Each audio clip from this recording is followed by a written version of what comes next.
The paradox infection syndrome. It begins so small you barely notice, a tiny contradiction blooming at the edge of your awareness. Maybe it's a forgotten conversation that you remember two ways at once, an object appearing where you're sure it never belonged, a fragment of memory that's both true and impossible. It seems harmless, an oddity to be dismissed with a shrug, but you don't realize what you've let in. The paradox is alive now, a seed, a germ, a subtle infection. You tell yourself, it doesn't matter. You move on. But the contradiction mutates, slipping into the cracks of your certainty. It replicates quietly, contaminating adjacent moments. A friend's story no longer matches yours. A photo in your album bears a date that shouldn't exist. You find yourself remembering your childhood bedroom as two entirely different places. Both vivid, both real, both irreconcilable. You feel a shiver, the suspicion that the world is less stable than you believed. You try to ignore it, but the paradox spreads. It jumps from memory to expectation. You anticipate one outcome, but another unfolds. You remember conversations you haven't yet had, apologize for things you haven't done, wake from dreams that seem to have happened in someone else's life. Tiny contradictions pile up, layer on layer, and soon your days feel infected. Moments out of order, facts slipping sideways, certainty decaying from the inside out. At first, you think it's just you, a personal glitch, a mind running hot with confusion. But then you start to notice it in others. You overhear colleagues arguing about the date of an event you all attended, both certain, both wrong in different ways. Family members swear a landmark never existed, while you remember visiting it every summer. News stories contradict themselves in real time, morphing between readings, details multiplying and dissolving like viral strains. The infection is not just yours, it is everywhere, contaminating the collective memory, rotting the foundations of history. Centuries themselves become diseased. You start to sense it in textbooks, in timelines, in the architecture of reality itself. Dates shift. Events overlap. Whole years vanish, replaced by years that should not exist. You read that an empire fell before it ever rose, that a poet wrote her masterpiece decades after her death, that a war both happened and didn't. The contradictions accumulate, warp, rewrite, until all of time is riddled with impossible overlaps. Centuries stacked on centuries, each one infected by paradox. You begin to wonder if there was ever a stable moment, a single uncontaminated truth. Maybe the infection is as old as memory, as old as language. Perhaps the first contradiction was the first thought, a thing and its opposite, held in the same mind, splitting reality into infinite, irreconcilable shards. Now, every thought, every memory, every history is at risk. Paradox mutates with every retelling, contaminating not only your mind, but the fabric of the world itself. You try to quarantine the infection. You write things down, keep meticulous records, build rituals to anchor yourself to reality. But the contradictions slip through the cracks. You find old journals where your handwriting shifts halfway through the page, your voice replaced by a stranger's. You discover digital photos stamped with impossible dates, images of your adult face at your childhood birthday, places you've never been, people you've never met. The harder you try to hold on to certainty, the faster it slips through your fingers. You start to feel unmoored, drifting in a sea of diseased time. You ask yourself, how many versions of my life have I lived? Which memories are true? Which are fiction? Which are paradoxes mutated beyond recognition? You realize there is no way to know. You are haunted by ghosts of choices you never made, loves you never lost, mistakes you never survived. The infection deepens. Every certainty is hollowed out, riddled with tiny, impossible contradictions, multiplying until all that remains is doubt. You look for others infected, hoping for community, for understanding. You find message boards, support groups, entire forums of the lost and the confused. People share their impossible memories, their diseased timelines. Some laugh, some panic, some search for cures in philosophy, in science, in conspiracy. A few accept the infection, learning to live in a world where truth is provisional, history is liquid, and identity is a patchwork of incompatible stories. You start to adapt. You learn to hold paradox lightly, to let contradictions coexist without demanding resolution. You become a carrier, moving through reality with caution, careful not to infect others, but knowing you cannot help it. You recognize the signs in strangers, a flicker of confusion in their eyes, a hesitation before answering, the haunted look of someone living into 2 centuries at once. You feel a strange kinship, a quiet solidarity among the paradoxically infected. There is beauty in the madness. The disease loosens the grip of certainty, opens up space for wonder, for imagination, for humility. You see that every story is provisional, every memory is a palimpsest, every truth is shadowed by its opposite. You become suspicious of anyone who claims to have perfect recall, perfect logic, perfect clarity. You know now that perfection is the most contagious lie of all. Sometimes you mourn the loss of certainty. You long for the comfort of a stable past, a single uncontaminated story to call your own. But mostly, you find a strange freedom in the infection. You become comfortable living in a world where truth is always mutating, where histories overlap and identities blur, where the very structure of time is shot through with contradiction. You learn to trust your intuition, to improvise, to dance with paradox instead of fighting it. In the end, you accept that the paradox infection syndrome is not a disease to be cured, but a new mode of being. You are a carrier of contradictions, a node in a network of impossible stories, a witness to centuries that can never be disentangled. The infection will not kill you, it will change you. It will teach you to live without certainty, to embrace the chaos, to love the diseased beauty of a world forever riddled with paradox. And when the next tiny contradiction appears, slipping unnoticed into the fabric of your day, you welcome it like an old friend, knowing that it too will multiply, mutate, and make you part of a story that is impossibly, beautifully, irreparably broken. The Entropy Tax Reversal. Imagine a universe where time does not simply flow forward, but sometimes, impossibly, slips backward. Not in the ordinary sense of memory or nostalgia, but a true reversal, a backwards leap that unravels the thread of events. At first, it seems miraculous. Regret vanishes. Broken things restore themselves. Lost moments return. But beneath this illusion of grace, a price is being paid. A tax on existence itself, exacted from the very structure of reality. This is the entropy tax reversal, a haunting paradox at the heart of physics and fate. Every backward jump, each attempt to wind back the clock, does not simply rewind the story. Instead, it steals something fundamental from the future: entropy, the raw fuel of possibility, the restless disorder that makes life, change, and choice possible. Each time you slip into the past, you draw down the universe's savings, draining the chaos that births new worlds, new dreams, new beginnings. What's returned is order, cold and absolute, a sterile perfection that feels more like death than rebirth. You wake one morning and the world is quieter. The leaves on the trees no longer flutter with chaotic variance. They hold still, poised in a pattern too precise, too repeated. You reach for your coffee, and the steam rises in a perfect column, never dispersing, never curling unpredictably. Conversations echo with rehearsed certainty, every word a ghost of a script you've already lived.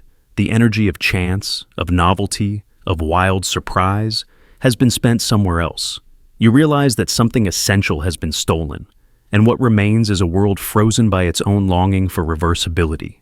Think of entropy as the heartbeat of the cosmos, the subtle disorder that allows life to breathe, to evolve, to dance unpredictably from one state to another. Without it, there is only stillness. When you reverse time, you are not merely reclaiming lost seconds. You are siphoning off the future's capacity to create, to imagine, to surprise. Each backward leap piles up order like snowdrifts, smoothing out the rough edges of existence, leaving behind a landscape of absolute, sterile symmetry. The entropy tax is invisible, but absolute. Every act of reversal draws down the total supply of disorder left to spend. The first to notice are the children. They stop asking wild questions, stop inventing new games. They draw the same pictures over and over, colors dull, lines predictable. Plants cease their ceaseless reach for the sun, freezing mid-growth in perfect geometric forms. Love becomes a mechanical ritual, desire a recitation of ancient formulas. Nothing breaks. Nothing grows. Nothing ever surprises. You find yourself longing for chaos, for error, for the gentle disaster of change. Scientists try to measure the loss. Thermometers register no heat exchange. Weather patterns lock into rigid cycles, repeating in endless, lifeless loops. Randomness vanishes from coin tosses and dice. Even dreams become reruns, predictable, hollow, robbed of their wildness. You begin to sense that the universe itself is suffocating, wrapped in a tomb of its own lost entropy, incapable of invention, incapable of hope. And in this silence, you see the truth. Every backward leap was paid for not with time, but with the future's vitality. The more you reclaim from yesterday, the less tomorrow has to give. Soon, there are no more backward steps to take. Time halts, frozen at the boundary between order and possibility. The world becomes a mausoleum, perfect, permanent, and dead. You look up at the stars, where once galaxies tumbled and collided in a riot of creation. Now they hold their positions with geometric severity. No novas, no supernovas, no new worlds lighting the cosmic dark. The universe is locked in a pose, a museum piece preserved for eternity, but stripped of all spark, all flux, all hope of rebirth. You wander through this tomb, haunted by memories of chaos, of mistakes, of glorious unpredictability. You remember laughter that erupted without cause, storms that appeared and vanished, hearts that broke and healed in messy, beautiful sequences. You realize that entropy was not a curse, but a gift, the essential permission to be alive, to change, to risk, to love. The tax you paid for every backward jump was too high. You traded away the chance to begin again for the illusion of undoing. Now, time stands still, the future bankrupt, the universe encased in absolute zero, sterile, ordered, and alone. In the end, the entropy tax reversal is not a tale of second chances, but a warning. Be careful what you wish to undo. For every moment stolen from the past, a debt is levied on the future, and one day, that debt must be paid in full. The only true life is forward, into the storm, into the unknown. To reverse is to drain the wellspring dry, until all that's left is the frozen, silent perfection of a world that will never change again. The probability smear field. Imagine stepping backward into time, the air shimmering with possibility as you cross the threshold.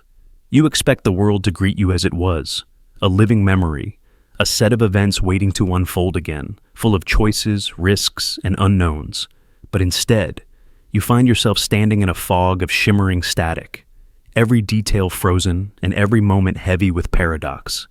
You try to move, to speak, to alter something small, a coin on a table, the path of a stranger, but your actions dissolve before they can begin, smothered in a haze of uncertainty. This is the probability smear field, the silent force that defends the past from intervention, blending all possible outcomes into a gray silence where nothing is permitted to happen. You are both present and absent, the ghost at the banquet, the ripple that cannot disturb the water. You sense the strangeness first as a kind of weight. Every decision you make evaporates the moment it forms, your intentions diffused into 1,000 shadow possibilities, none of which can fully coalesce. You remember stories of time travel, tales of heroes who leapt into the past, changed the course of history, saved lives, altered destinies. But here, every path is blocked by an invisible wall, not of stone, but of probability itself. You try to speak to a passerby, but their face blurs, their reply lost in static. You try to write a message, but the ink won't settle, the letters never dry. You realize that you have become an observer, stripped of agency, caught in the gravity of events already spent. At first, this feels like punishment, a cage built from the laws of the universe itself. But soon, a deeper horror sets in. You are trapped not in a prison of iron, but in a field of infinite options, none of which can ever crystallize into action. The past, once vivid and alive, is now a collage of every possible outcome, layered atop one another in endless, blurring confusion. You see yourself standing in a room where you both are and are not present. You witness conversations branching and collapsing, every word spoken and unsaid at once, every embrace given and withheld, every door both open and closed. The people around you flicker with uncertainty, their lives smeared across the spectrum of what could have been. You are surrounded by ghosts of probability, shadows that almost existed, fragments of futures that will never come to pass. You begin to notice the silence. It is not the quiet of peace, but the hush of potential denied. No decision can ever truly be made here. The past has been rendered immutable by the sheer weight of all its might-have-beens. You watch a child running down a hallway, her laughter a blur, her footsteps echoing from every possible direction at once. You reach out, but your hand passes through 1,000 versions of her, none of them fully real. You try to change the course of a single event, to nudge fate 1 degree to the left, but your influence dissolves before it touches the world. You realize, with growing dread, that nothing can ever happen here again. This is the cost of visiting the past, the collapse of causality, the reduction of all action to pure, static haze. You wonder how the universe enforces this law. Perhaps it is a defense mechanism, a kind of cosmic immune system that protects the timeline from contamination. Perhaps it is a mercy, sparing the past from endless revision, from the agony of infinite do-overs. Or perhaps it is simply the way things are, the truth that the past, once lived, becomes sacred, sealed off from the meddling hands of future travelers. Whatever the reason, you are left in a world that is both full and empty, crowded with the ghosts of every outcome, and yet incapable of generating a single new event. In this field, time itself feels thick and directionless. You move through scenes that play out in endless variation, but never resolve. You see wars won and lost, lovers found and parted, tragedies averted and endured, all at once, all equally real and unreal. The certainty that made the world meaningful has been replaced by a haze of possibilities. Every moment is both final and never-ending, both actual and imaginary. You start to feel your own presence smearing, your sense of self dissolving in the static. Are you the version who succeeded, who failed, who never even tried? You are all of them, and none. And so you stand in the probability smear field, the past diffused into an endless now, where action has been replaced by the memory of action, and choice by the echo of choice. You begin to understand. To step into the past is to step outside the flow of causality itself, to become a spectator to everything and a participant in nothing. Here, the story is over, but the reverberations of possibility will never die. Nothing can ever happen again. And yet, in this frozen fog, you see the strange beauty of a world where every outcome is equally present, equally lost, equally eternal. The observer fork Tangle. You stand at the crossroads of memory, watching yourself from the outside, as if your life were a film played back on a silent screen. The observer fork Tangle begins here, in that impossible moment when you slip from being the actor to becoming the witness, the observer of your own past. In this gaze, timelines fracture. With every act of looking, the road you once traveled splinters into 1,000 possibilities, each one branching into new futures, tangled and unknowable. You remember being a child, standing in the kitchen as sunlight splashed across the counter, your mother's voice floating in the air. You see yourself hesitate, pick up the phone, or walk away, speak your mind, or swallow your words. But as you observe, the memory wavers. Did you call out or stay silent? Did you leave or linger? Each version feels possible, real, as if the simple act of looking back has shattered the past into infinite shards. This is the paradox at the heart of the observer fork Tangle. Memory is not a single thread but a web, each point of attention spawning new branches. By witnessing your past self, you become entangled in decision points that fork reality itself. The more you try to clarify what really happened, the more the timelines multiply, each observation birthing new paths, new outcomes, new regrets and hopes. Somewhere you wonder if there is a true past, a single line of events you can claim as your own. But the deeper you look, the more elusive it becomes. For every memory revisited, another possibility emerges, one where you turned left instead of right, spoke the truth instead of hiding, accepted love instead of running away. The act of observation is not passive. It is a force, a creative spark that splits the world, leaving you tangled in choices no mind can untangle. There are moments you replay endlessly, the night you almost confessed your feelings, the day you didn't take the chance, the instant you said yes or no. You become the observer, looping through the memory, rewriting the script, each version echoing outward into parallel lives. In one timeline, you are brave. In another, you are cautious. In yet another, you are lost. Each fork calls out with the weight of what might have been. Some scientists say the mind does this naturally, reconstructing the past each time you remember it, mixing fact and fiction, possibility and regret. The act of remembering is not recovery, it is recreation. And with each act, the tangle deepens. You feel haunted by alternate selves, each with their own story, all woven from the same thread, but branching forever outward. The forked paths knot together, a tapestry of decisions no single consciousness could ever unravel. Sometimes, you try to trace a line back, to claim a single unbroken story. You tell yourself, this is what happened. This is who I am. But even as you speak, doubt flickers at the edge. Was there a moment, a choice, that changed everything? Or are you simply one observer among many, watching a tangle of selves unfold in endless recursion? This tangle is not just confusion, it is possibility. In the observer fork tangle, you glimpse the infinite capacity of the mind to remake the world, to imagine every outcome, to live 1,000 lives within a single span.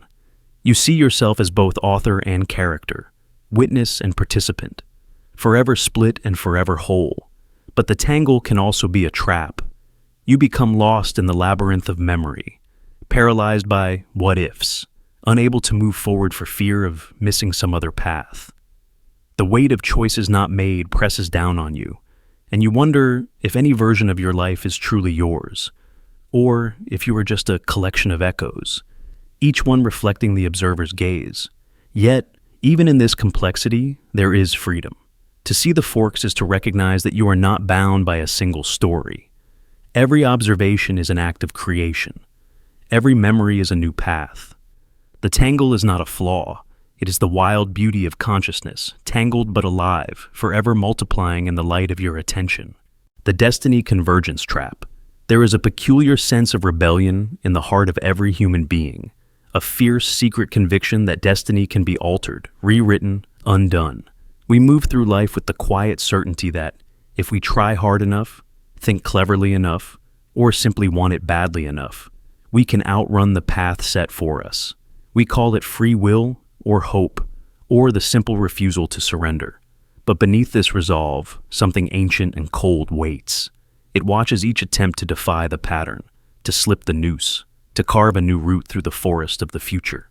This is the destiny convergence trap, the cruel, inescapable snare that waits at the edge of every choice.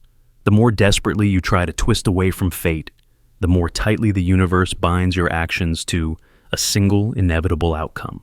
You begin with a simple defiance, a decision made in secret, a promise to never become what you most fear. You imagine the world as a lattice of infinite possibilities, each choice opening 100 doors, each action spawning 1,000 new worlds. You imagine you are free, that destiny is nothing but an old story, easy to outwit. But the first hint of the trap comes quietly. Each time you change course, fate shifts its weight. The possibilities you chased begin to flicker, collapse. Doors you once saw open start to close, one by one, quietly, without ceremony. You feel a pressure mounting in your chest, a sense that the world itself is tightening its grip. Coincidences multiply. The random becomes suspiciously ordered. You sense invisible hands rearranging the scenery of your life, steering you toward a single, shrinking point of conclusion.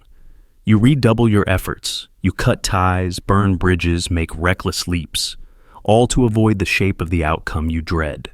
But each attempt becomes a catalyst, not for freedom, but for convergence. Choices that once felt wide open now seem to funnel you in the same direction, as if the universe is correcting your course with surgical precision. You try to escape, but every exit becomes an entrance to the same narrowing corridor. It's as if reality itself is collapsing around you. The sense of possibility, the feeling that life is a branching tree, turns to the terror of a funnel, a singularity. At first, you fight it with logic. You retrace your steps, map out the branching timelines, convince yourself that there must be a way back. but the trap is merciless. Each move you make is both a struggle against fate and a surrender to it. You cannot see the paradox from the inside, but the more violently you resist, the more completely you are consumed. Dreams become warnings, visions of hallways folding in on themselves, of infinite mirrors all reflecting the same final moment. People around you begin to repeat themselves, as if caught in a loop. Events recur with eerie similarity. You catch glimpses of your own actions, predicted and replayed, as if destiny is no longer content to wait in the future, but is reaching backward to claim you in the present. The sense of collapse grows. You feel as if you are running through a maze that is shrinking, the walls closing in, the exits vanishing one by one. Then, at last, you reach the center. The convergence is absolute. All your potential selves, all the other lives you might have lived, are drawn together, compressed into a single, blinding instant. The branching tree becomes a dead end. The story collapses into its only possible ending, your own irreversible annihilation. It is not death in the ordinary sense. It is erasure, the shattering of all paths, the vanishing of possibility. It is the final moment when the universe, having offered you every choice, every freedom, every hope of escape, simply closes its hand. You sense, at the edge of awareness, the accumulated weight of all your defiance, all your cleverness, all your terror and longing. And then there is only silence, the silence of having no more moves to make, no more doors to open, no more futures left to invent. Yet even in that annihilation, there is a strange paradoxical liberation. For a moment, you glimpse what it means to be truly free, not because you escaped destiny, but because you inhabited it so completely that there was nothing left to resist. The trap becomes a mirror. It shows you the shape of your own will, the fierce longing to matter, to choose, to become. It reveals the beauty and the terror of being a creature who dreamed of freedom in a world made of consequence. And then, perhaps, you begin again. You return to the first decision, the first flicker of rebellion, the first hope that you might yet outrun the future. The trap waits, silent, patient, ready to collapse all possibilities once more. You are both the prisoner and the architect, the one who dreams of freedom and the one who brings about convergence with every desperate act. This is the destiny convergence trap, the universe's cruelest magic and its deepest secret. Every attempt to rewrite your fate becomes the ink that seals it.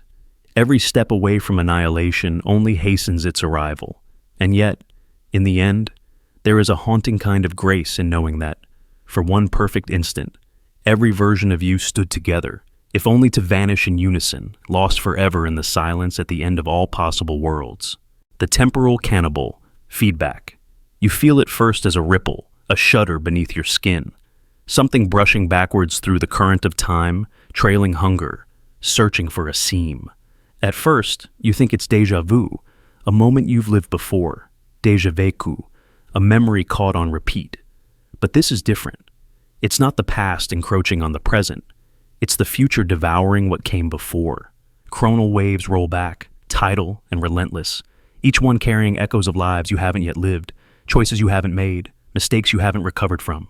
And with each passing day, you sense those future selves coming closer, vast, formless, hungry. This is the temporal cannibal feedback, a loop in the fabric of time where the shadows you cast ahead come looping back, teeth bared, to consume every prior version of yourself. You are not just haunted by the person you were, you are stalked by the person you might become. And as the chronal waves crash through you, your memories begin to twist. Your childhood face shifts in the mirror of recollection. Your adolescence sprouts new scars. Your old ambitions echo with strange, unfamiliar voices. The future self is no longer a distant goal, an idea on the horizon. It is a predator, and you are its prey. You try to hold on to your story, gripping it tight, repeating facts like mantras. But the narrative mutates with every telling. What you remember from last year is spliced with ambitions from the year ahead. You recall heartbreaks that haven't happened yet, regrets that haven't been earned, love for faces you've yet to meet. Time folds in on itself, compressing and expanding until your life is a hall of mirrors reflecting forward and backward, merging until you can't distinguish the original from the echo. You meet yourself in dreams, but the meeting is never gentle. Your future self is monstrous, part you, part stranger, swollen with all the accumulated consequences you've ever feared. It watches you with knowing eyes, speaks in a voice that is almost yours, but deeper, heavier, shot through with every mistake you're about to make. It whispers advice that feels like a threat, offers comfort that bites. You feel your boundaries breaking down, your edges dissolving, as pieces of the future consume the past. Sometimes, you sense it in waking life, a sudden, inexplicable certainty, a hunch so powerful it overrides your experience. You know the outcome of a conversation before it begins. You recoil from someone you've never met, certain they'll break your heart.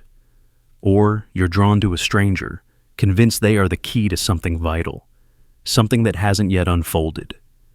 Your choices feel less like decisions and more like echoes, each one dictated by a self you haven't yet become, each memory overwritten as the feedback loop tightens. Your mind becomes a breeding ground for hybrids, monstrous fusions of past and future. You remember childhood games played with friends whose names you only learned in adulthood. You feel nostalgia for events that never happened, shame for sins you've yet to commit. The boundary between memory and premonition is erased. The world becomes thick with déjà vu, every moment haunted by the suspicion that you are simply reciting lines from a script written by a future you, desperate to rewrite the past. The temporal cannibal. Feedback is not just a trick of memory, it is a devouring. Each new version of you devours the previous, swallowing whole decades, digesting old loves, chewing through identities as if they were nothing but rungs on a ladder, spiraling out of control.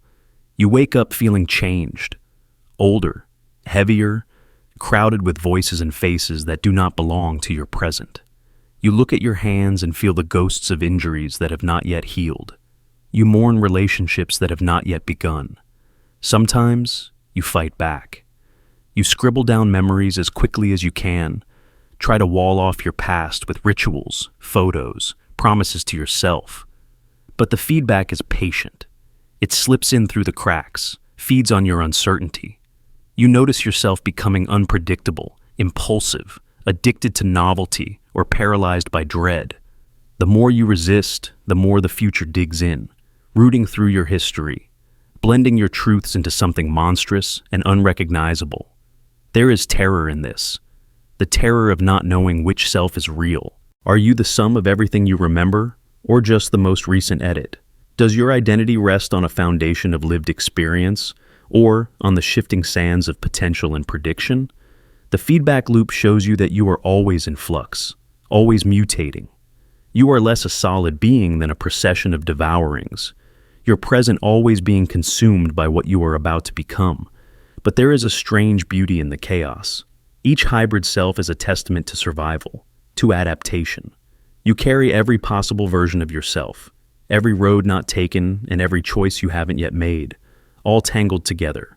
Your fears become warnings, your hopes become memories, your regrets become maps for a future you might still create. The monstrousness is a kind of freedom, a refusal to be pinned down, to be finished, to be anything less than the sum of all your contradictions. You learn to navigate the feedback, to listen for the undertow in your thoughts, to sense when a memory is shifting, when a future self is whispering through the walls. You begin to accept that your story is never truly your own. You are a host, a vessel, a battlefield for versions of yourself, locked in endless, hungry evolution. And if you listen closely, you can sometimes guide the loop, choose which parts to nurture, which hybrids to feed, which voices to amplify as you hurtle forward through the monstrous river of time. You will never be finished. You will never be whole. But you are alive in a way that transcends linear history. The temporal cannibal feedback devours, yes, but it also creates. In the endless merging and mutating of memory and self, you discover a new kind of identity. Not fixed, but fluid. Not one story, but 1,000. Tangled and glorious and terrifying. And somewhere within the chaos, you find a way to live, not as a survivor of time, but as its living, monstrous child. The Singularity Wake Implosion. Imagine standing at the edge of the known, staring into a machine that hums with the potential to rewrite everything, Time travel was never meant to be gentle. In theory, a leap through the singularity, a point where all laws of physics twist to the breaking point, should deposit you elsewhere, elsewhen, and leave the world unchanged. But theory lies. The reality is an act of violence no one was prepared to witness. When you return from a jump, you bring with you the singularity wake implosion. The moment the universe begins to collapse, atom by atom, from the epicenter of your arrival.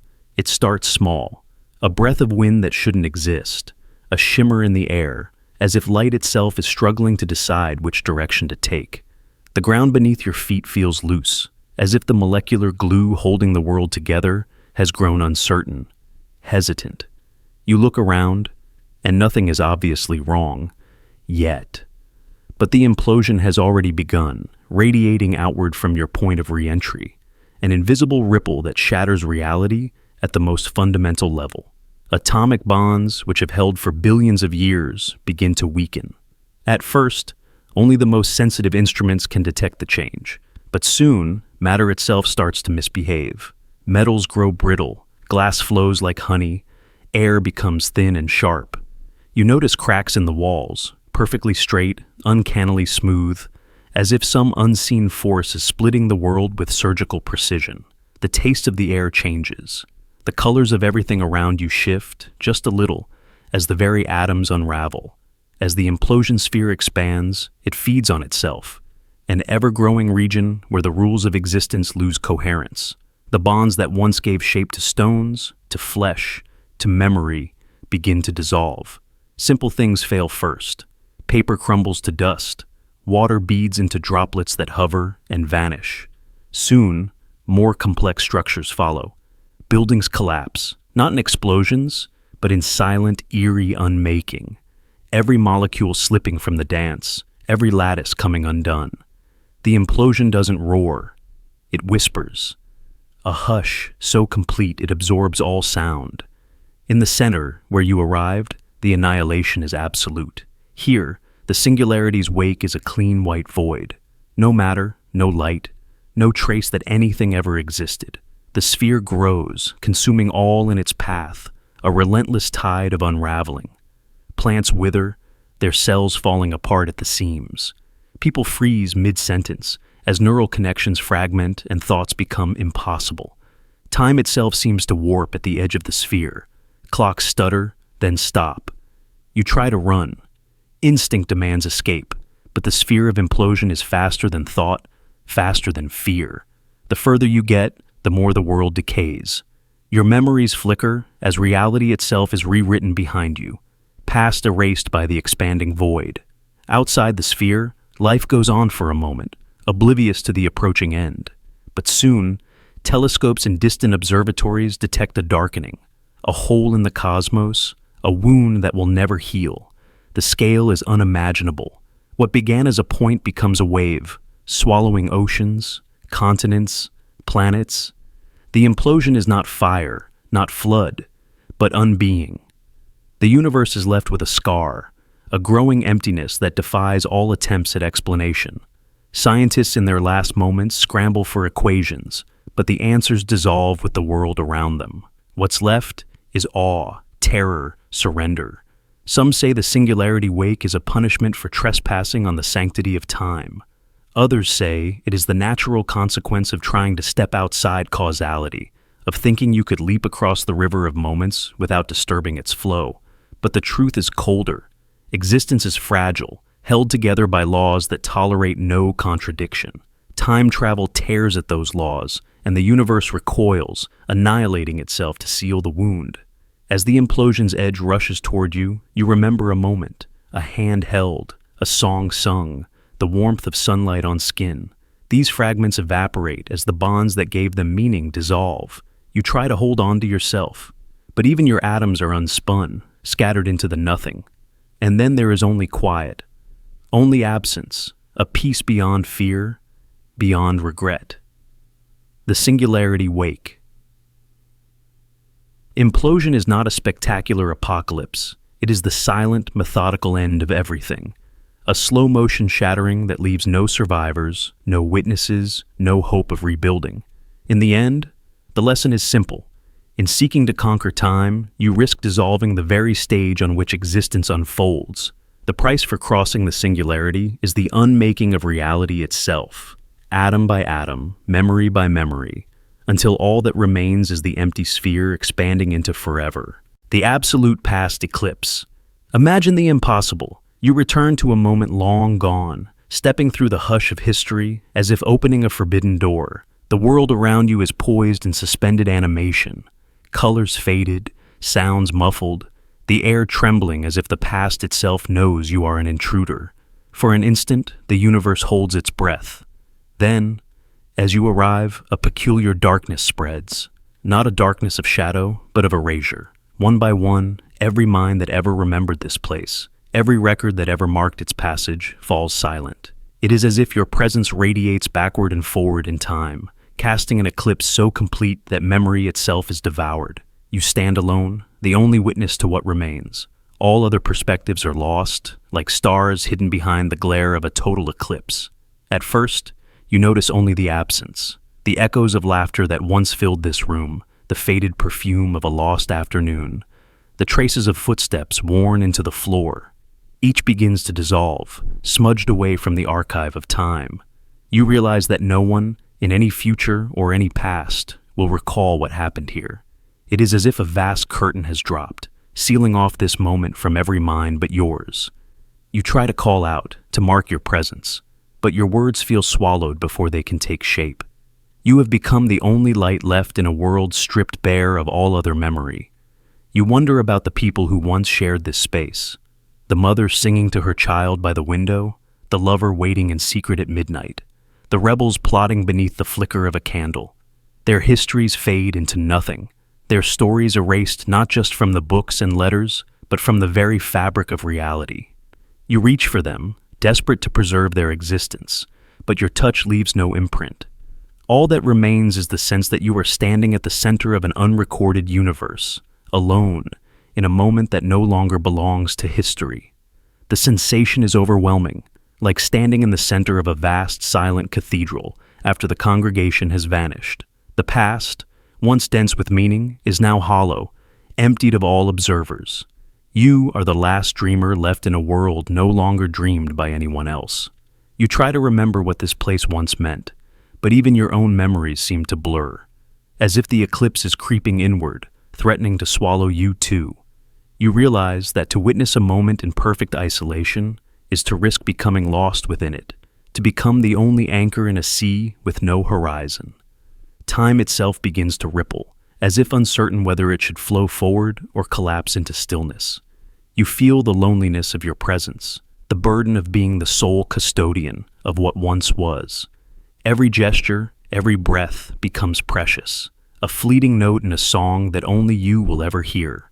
The knowledge is intoxicating and terrifying, for as long as you remain, this moment endures, but when you leave, it will fade entirely, as if it never existed at all. You start to notice the consequences. In the world you left behind, gaps appear where this moment once stood. Historians puzzle over the missing page. Descendants wonder about the ancestor whose life now ends in a blank. Objects once charged with memory, rings, letters, faded photographs, lose their weight, become meaningless curiosities. You have stolen history's memory, become the eclipse that blots out the sun, leaving only a ring of cold light behind. And yet, you are haunted by the responsibility. What right have you to carry the memory of a moment that belongs to no one else? Are you a guardian or a thief, a savior or a destroyer? In your solitude, you come to understand the fragile bargain of memory. To witness is to preserve, but to return is to risk erasing all witnesses but yourself. The longer you linger, the deeper the eclipse spreads, until even your own sense of reality starts to unravel. You are no longer certain what came before or after, only that your presence is now the only flame burning in this shadowed world.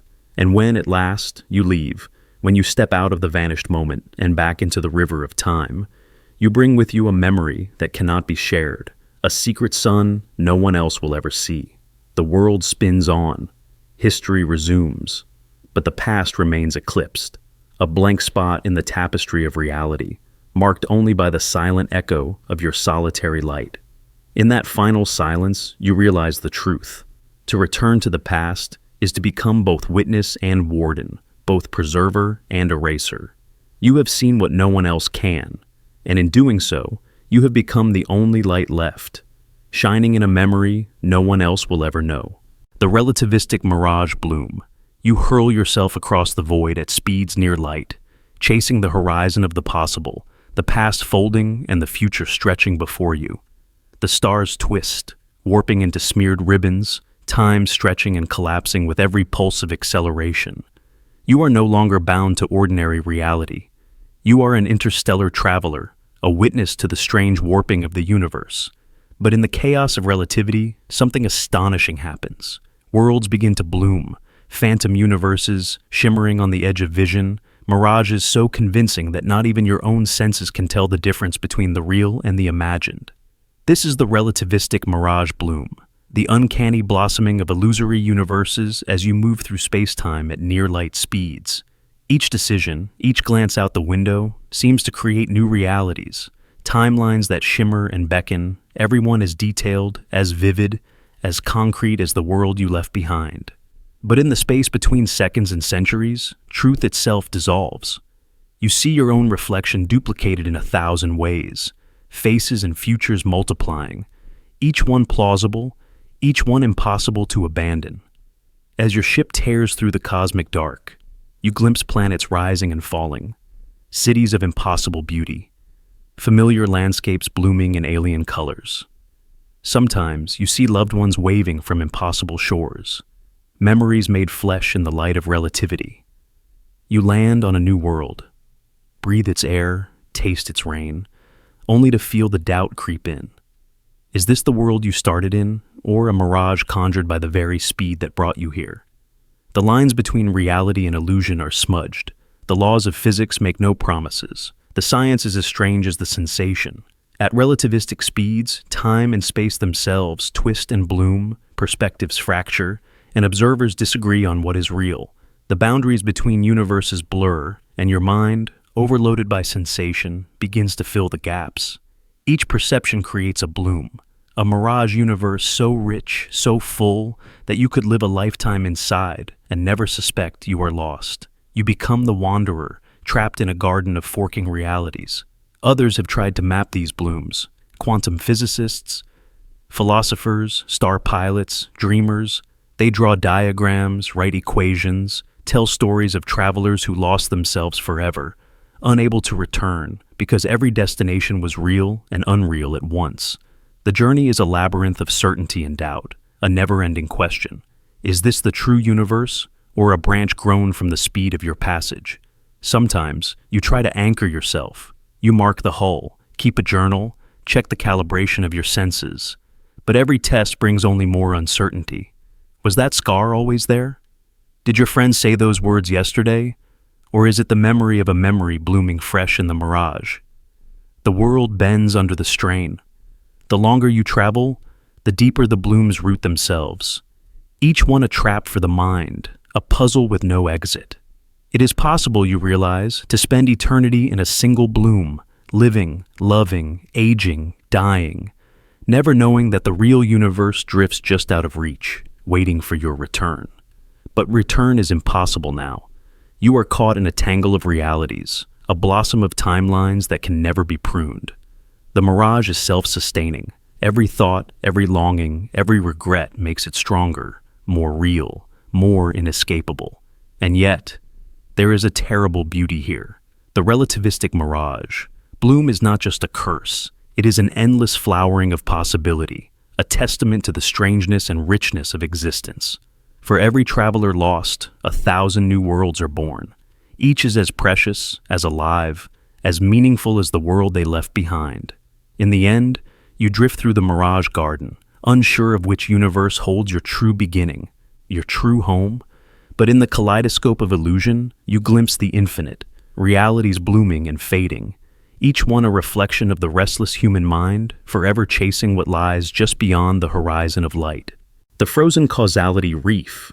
Imagine a world where every action, every breath, every glance, every intention does not flow smoothly from cause to effect, but instead freezes in the act of becoming. Each moment, rather than unfolding, calcifies in midair, turning the river of time into a tangled reef of unfinished consequences. In this world, reality itself is a sculpture of anticipation, motionless, yet vibrating with the energy of everything that could have happened, but never did. This is the frozen causality reef. Here, events begin, but never end. A hand reaches for a door that never opens. A voice calls out, but the answer never comes. Lovers lean in for a kiss, forever suspended in that electric millisecond before lips meet.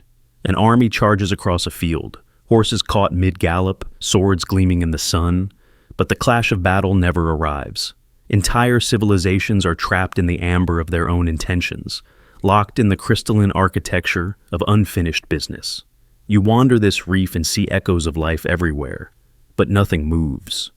Faces twist in expressions of hope, fear, yearning, laughter, all carved into eternity at the peak of their feeling. A child holds a birthday candle, cheeks puffed in anticipation of a wish that will never be made. A city's streets are full of bustling crowds, all frozen mid-step, eyes searching for something just beyond reach. The world is dense with stories that have no endings, gestures that never finish, conversations that hang perpetually in the space between words. At first, the silence is deafening. You strain to hear the music of consequence, the sound of things following from what came before, but the air is thick with anticipation, an ache that never resolves. Every structure, every body, every shadow is taut with longing for what should come next. There is no closure here, only the endless accumulation of beginnings, the weight of unresolved desire pressing down on everything. You realize, as you walk deeper into the reef, that time itself has become a victim. There are no tomorrows, only todays that refuse to yield. The sun remains forever at the edge of the horizon, neither rising nor setting. Seasons pause and transition. The first leaf falls, but never touches ground. Progress becomes a myth. The future a rumor that no one living here can recall. The world is not dead, but perpetually unborn, caught on the cusp of something that never arrives. Civilizations within the reef remember movement only as a kind of legend. Their histories are catalogs of what might have been. Projects planned but never begun, wars declared but never fought, discoveries announced but never tested. Knowledge is a ghost, wisdom a promise that hangs unclaimed. Their art is an art of anticipation, sculptures that seem about to move, paintings that shimmer with the thread of transformation, music that holds forever on the unresolved note. You meet a scholar who has been composing the same letter for centuries, pen hovering above the paper, the first word burning with intent. You encounter a council of elders locked in endless debate, each mouth open to speak, the next argument never arriving. You see lovers in every city park, forever reaching for one another, eyes wide with a longing that will never know fulfillment.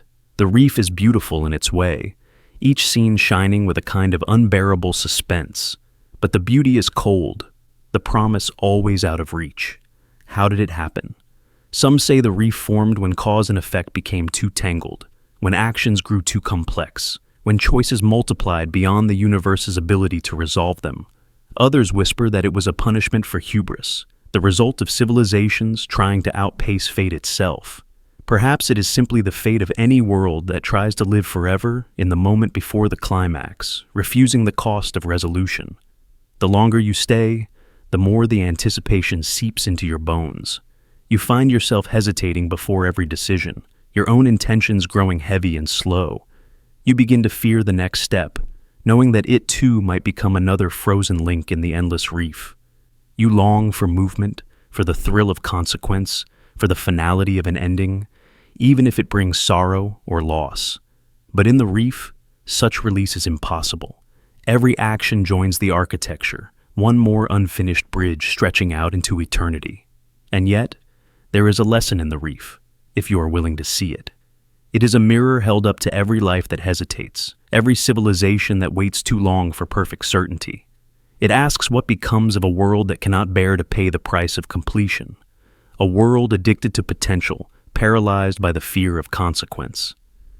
It reveals the secret sorrow of endless anticipation, that the refusal to resolve is itself a kind of doom, a slow petrification of the soul. You leave the reef changed, carrying its silence inside you. You vow, perhaps, to move forward more boldly, to risk the pain of endings in order to feel the music of consequence again. For it is only in the letting go, in the courage to finish, that life flows and the world awakens. Outside the reef, time stirs once more, and you are grateful, even for the ache of things lost and done. But somewhere, just beyond the horizon, the frozen causality reef remains, a monument to the cost of infinite anticipation, a warning to all who would choose the comfort of the unfinished over the pain and the glory of resolution. The accelerated karma loop. Imagine a world where every action echoes back at you, not in some distant abstract future, but instantly, merciless, amplified, and inescapable. In this world, every misdeed, every careless word, every sharp glance comes careening around the corner before you've even caught your breath. The line between cause and effect is erased. There is no time to reflect, no space to hide, no hope for forgetting. This is the accelerated karma loop, a closed circuit of consequence, spinning so quickly it becomes a cage. You make a mistake. You lie, or lash out, or turn away when someone needed you. Before you can rationalize, before you can defend yourself, the world twists and sends it back. Doubled, tripled, sharpened into a punishment you feel in your bones. The pain is familiar, but it's not just your own. It carries the weight of every ripple your actions have set loose. If you speak in anger, the echo is rage-turned hurricane, breaking windows in your mind. If you betray a friend, you are betrayed in return. So quickly, so forcefully, it feels orchestrated by some cruel cosmic mechanic. You try to resist, but every attempt to fix things seems to create new fractures. You apologize, and the apology itself is returned, hollow and forced, highlighting the original wound. You try to escape into distraction, but the punishment accelerates, finding you wherever you run. The loop is merciless. It is not governed by intention, only by consequence. You begin to fear even your smallest missteps, knowing that the cycle is watching, waiting, always hungry for the next mistake. Sleep brings no relief. In dreams, the loop continues. You see yourself making the same errors, trapped in the same cycles, suffering the same amplified repercussions. The boundaries between waking and sleeping blur until you can't remember when the loop began or if it ever truly ends. Your mind fills with images of catastrophe, accidents repeating, relationships fracturing, your own voice rising in accusation and returning as an avalanche of blame. The worst part is the awareness. You know what's happening. You watch the cycle in real time, a scientist observing an experiment gone wrong. You become hypervigilant, second-guessing every impulse, scanning for potential disaster. The knowledge that you are the architect of your own punishment is unbearable. Guilt compounds on guilt. Shame multiplies shame. You try to outthink the loop, to anticipate its twists, but the acceleration makes it impossible. You are always one step behind your own consequences. The people around you become mirrors, amplifiers, carriers of your punishment. Every smile hides a grudge. Every silence feels like a sentence. You wonder if they, too, are trapped in their own loops. If every interaction is a collision of cycles, a dance of echoing misdeeds. You feel a profound loneliness, an isolation born not from abandonment, but from the relentless return of everything you've tried to bury. There are moments when you rebel. You try to break the loop, to act with perfect kindness, to stack good deeds against your catalog of wrongs. For a moment, the world seems to soften, the punishment abates, but the loop is cunning. It finds your hidden motives, the pride in your own virtue, the secret hope for a reward. Even generosity is repaid with suspicion, selflessness with exhaustion, love with the fear that it will be used against you. The cycle feeds on everything, even your efforts to escape. Over time, you begin to see the pattern, the infinite self-reference, the inescapable recursion. Every misdeed is a seed, and every punishment is a harvest that sows the next cycle. You realize you are trapped in an Ouroboros, a serpent devouring its own tail, a machine designed to generate suffering from suffering. Catastrophe begets catastrophe. Guilt breeds guilt, and the loop accelerates until it feels as if the world itself is spinning apart. You look for answers. Religion, philosophy, science, Each offers a story about karma, about justice, about the balance of cause and effect. But none of them prepare you for the immediacy, the brutality, the sheer speed of consequence in this accelerated loop. There is no time for growth, no arc of redemption, only the endless recycling of pain. You wonder if there's a lesson hidden inside the punishment, a message encrypted in the suffering. But the cycle is too fast, too loud, too overwhelming to hear it. Gradually, you are forced to adapt. You learn a kind of discipline, a mindfulness that borders on paranoia. Every word, every gesture, every fleeting thought is weighed and measured. You try to cultivate absolute stillness, to become invisible to the loop, but it always finds you. You become aware of the impossibility of perfection, the futility of control. In your exhaustion, a kind of surrender begins to emerge, not submission to the cycle, but a surrender of the need to escape. You begin to see others trapped in their own loops, suffering in silence, repeating patterns they can't break. Compassion flickers, a recognition of shared captivity. Sometimes, in moments of vulnerability, you reach out, offer comfort, share your pain. For a brief moment, the loops seem to synchronize, the cycles slow, and you experience something like connection. The catastrophe does not stop, but it becomes bearable, softened by the knowledge that you are not alone. Eventually, you accept that the accelerated karma loop is not just a curse, but a teacher. It forces you to confront the immediate consequences of your actions, to see yourself reflected in the eyes of the world. It demands honesty, humility, a willingness to own your mistakes without flinching. There is no escape from the cycle, but there is a strange grace in enduring it, in learning to move with care, to forgive yourself and others, to find meaning in the repetition. In the end, you are changed. The loop continues, but it no longer defines you.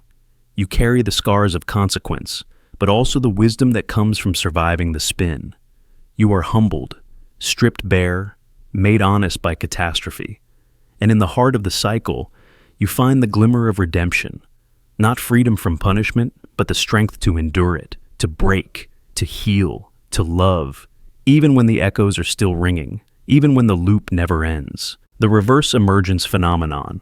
Imagine waking up and feeling history flowing through you, not as a memory, but as a process running in reverse.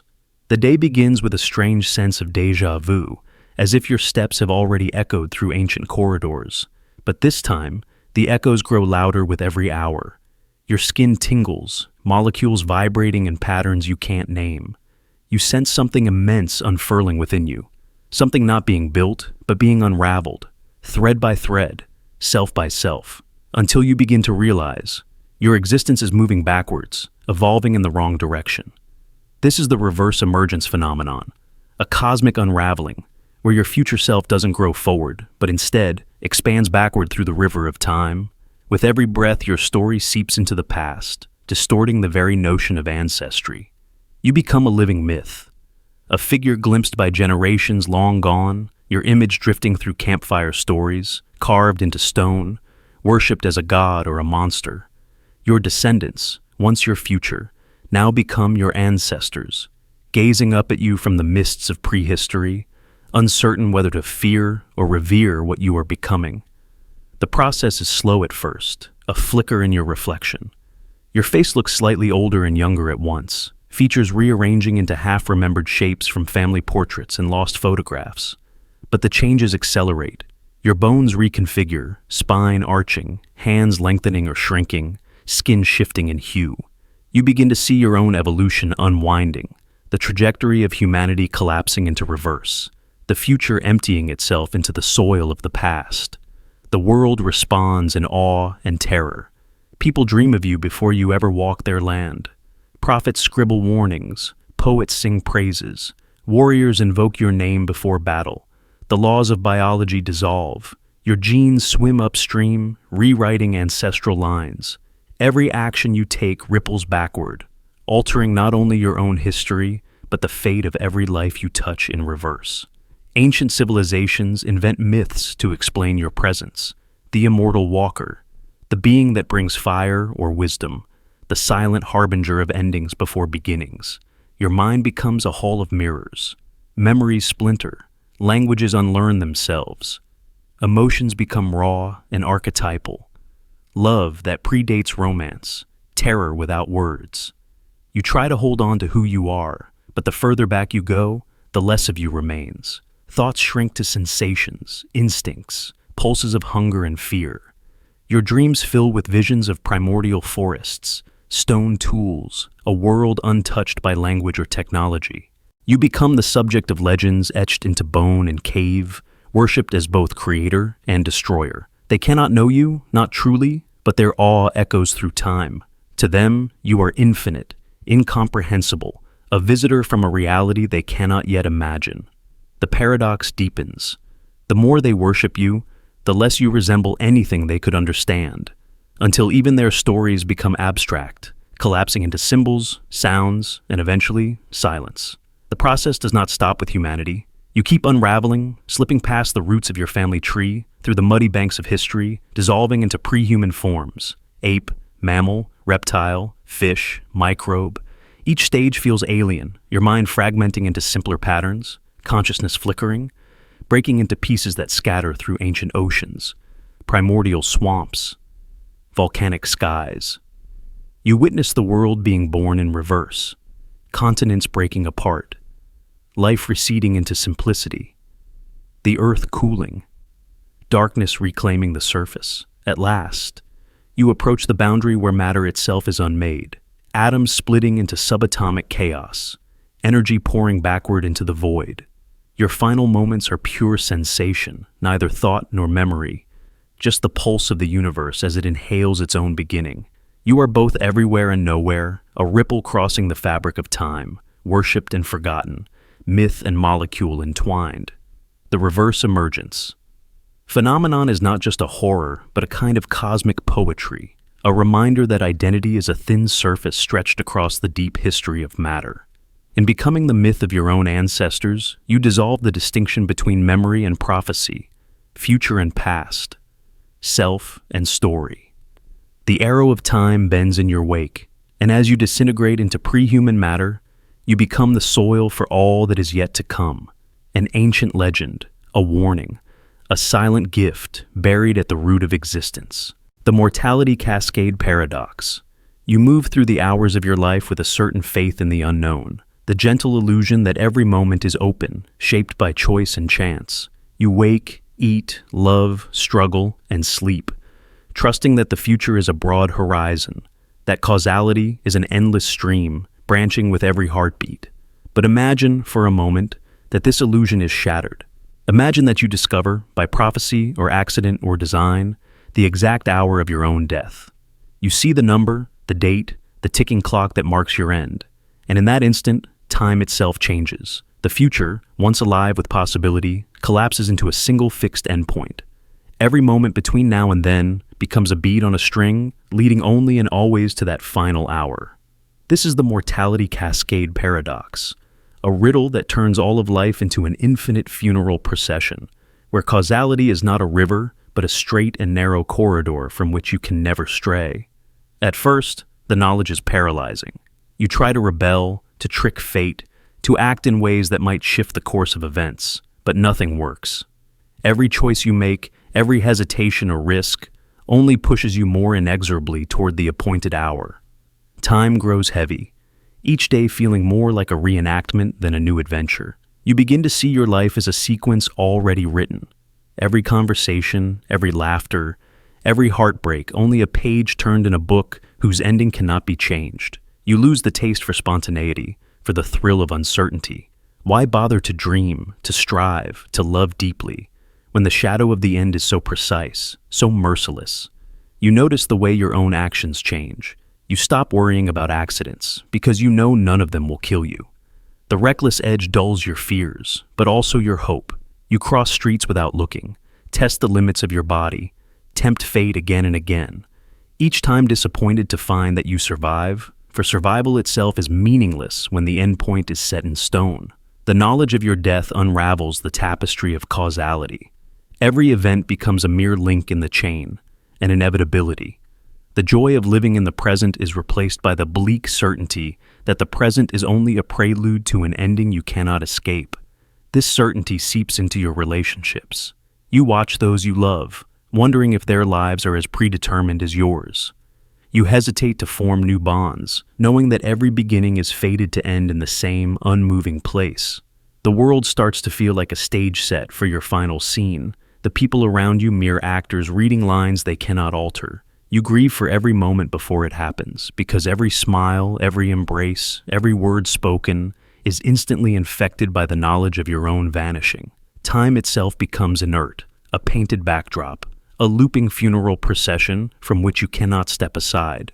You try to distract yourself, to find meaning in small pleasures or fleeting distractions, but even these are dulled by the weight of inevitability, the taste of food, the rush of music, the excitement of travel, all become shadows, colored by the certainty that they are only echoes of things that must be, not things that might have been. The possibility that once animated your life is gone. You are living out the consequences of a death that has already occurred in the eyes of the universe. Every day a slow motion fall toward the grave. Yet, within this paradox, a new clarity sometimes emerges. Freed from the burden of fear, you find a strange courage. The trivial worries that once consumed you fade away.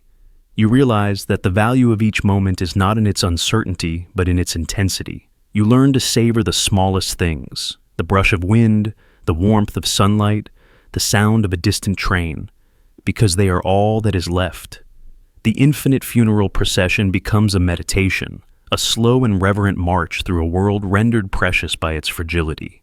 You become both mourner and celebrant, grieving the loss of possibility, but honoring the beauty of what remains. And so, you live out your days in the shadow of the mortality cascade, each moment poised between despair and grace. You know that the hour will come, that the procession will end, but in the space between you find a quiet acceptance. You walk through the world with eyes open, aware of the paradox that defines you. Time is inert, causality collapsed, but meaning endures, an echo that persists long after the final bell has tolled. The Dreamtime feedback torrent. You discover a door you weren't meant to find, a doorway through memory, into the drifting mind of your younger self. The air shivers as you cross the threshold, stepping into dreams you once forgot. You become the ghost in your own past, haunting your childhood sleep, whispering to the version of yourself that knew nothing of regret or the future's weight. For a moment, it's pure wonder. Possibility without consequence, the heady power to nudge your own timeline from within. But as you return, something follows. The present is no longer clean. The Dreamtime feedback torrent begins to surge. At first, it's only fragments. A toy from your childhood, somehow gleaming in the sunlight on your kitchen table. A smell, sweet and electric, that pulls you back to a night decades gone. But the trickle becomes a torrent. Impossible visions flood your days. Skies streaked with colors no spectrum should allow. Old friends appearing in crowds with faces half remembered. Streets curling away into vistas that defy logic or physics. You blink, trying to clear the mirage, but it only intensifies. The dream world spills over, saturating reality. Your mind reels. Waking life becomes a surreal nightmare. The rules of cause and effect begin to unravel. A song you hummed as a child echoes through the subway, sung by strangers with your mother's voice. The dog you lost at 10 pads beside you on the sidewalk, real as rain, tail wagging in a rhythm that syncs with your heartbeat. You reach for your phone, but its screen flickers with images from dreams you never meant to remember. Maps of places that don't exist. Messages from people you've never met. Warnings written in a language only your sleeping self understands. You try to explain, to find a pattern, but nothing holds. Friends ask if you're sleeping enough. Colleagues wonder why you're distant, staring at spaces where the air writhes with ghostly possibility. Science has no answers. Neurologists speak of temporal lobe seizures, psychologists of dissociation. But nothing accounts for the way time has fractured, the way reality now bends under the pressure of your Dreamtime return. You sense the world reforming itself around you, shaped by memories and visions you can't control. There are moments of terror, a shadow at the end of the hall that morphs into your childhood fear, a whisper in the dark that echoes a secret you told no one. But there are moments of beauty, too. Sunsets painted in impossible palettes, moments of awe as you glimpse the world through the eyes of every self you've ever been. You begin to understand that you have become the source of the torrent, the singularity through which past, present, and dream collapse into each other. The feedback intensifies. Each night, you visit older, deeper dreams, reshaping them, inadvertently sending fresh torrents into your waking hours. Each change in the dream sends ripples forward, rewriting conversations, altering the faces of strangers, tangling your memories. Sometimes, a simple childhood wish, like flying, infects the present. And for a heartbeat, you step off the curb and hover impossibly above the street, gravity suspended in favor of the old dream's logic. Others begin to notice, drawn into the torrent by your altered presence. A friend tells you they dreamed of your house, but it looked the way it did 20 years ago. A stranger on the train recognizes you, swearing you were in their childhood dreams. Reality has become porous, interconnected, as if the dreams of everyone are now bleeding together, channeled through the rift you opened by stepping back into your own Dreamtime. You realize at last that the torrent cannot be damned. It is both curse and gift, a force that dissolves the mundane and reveals the infinite malleability of what we call real. You are haunted, but you are also changed. The world you return to is not the world you left. Every vision, every impossible fragment, is proof that reality is not fixed, but ever writing itself, shaped by the dreaming mind. You move forward now with awe and caution, knowing that every dream, every visit to your past, might reshape the very ground you walk. The Dreamtime feedback torrent is the flood of all you ever were, all you could have been, forever cascading into the waking day, turning your life into a masterpiece of surreal, shifting wonder. The Predestination Overload. Imagine a universe wound tight with possibility, every moment humming with choices you might make but haven't yet made. The air around you is thick with futures, the paths you could have taken, the words you might have spoken, the hands you could have held or released. You move through life half aware of this weight, all the roads untraveled, all the potential building up behind your every step. You tell yourself that tomorrow is open, that your decisions matter, that your will is free.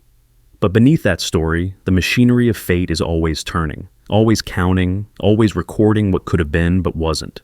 This is the Predestination Overload, the slow, invisible crisis of fate collecting its due, unspent potential piling up like static on the edge of reality, building pressure until the very fabric of freedom starts to tremble. Every hesitation, every missed opportunity, every silent longing joins the great reservoir of unused destiny. At first, it feels harmless, just another possibility deferred, another dream postponed.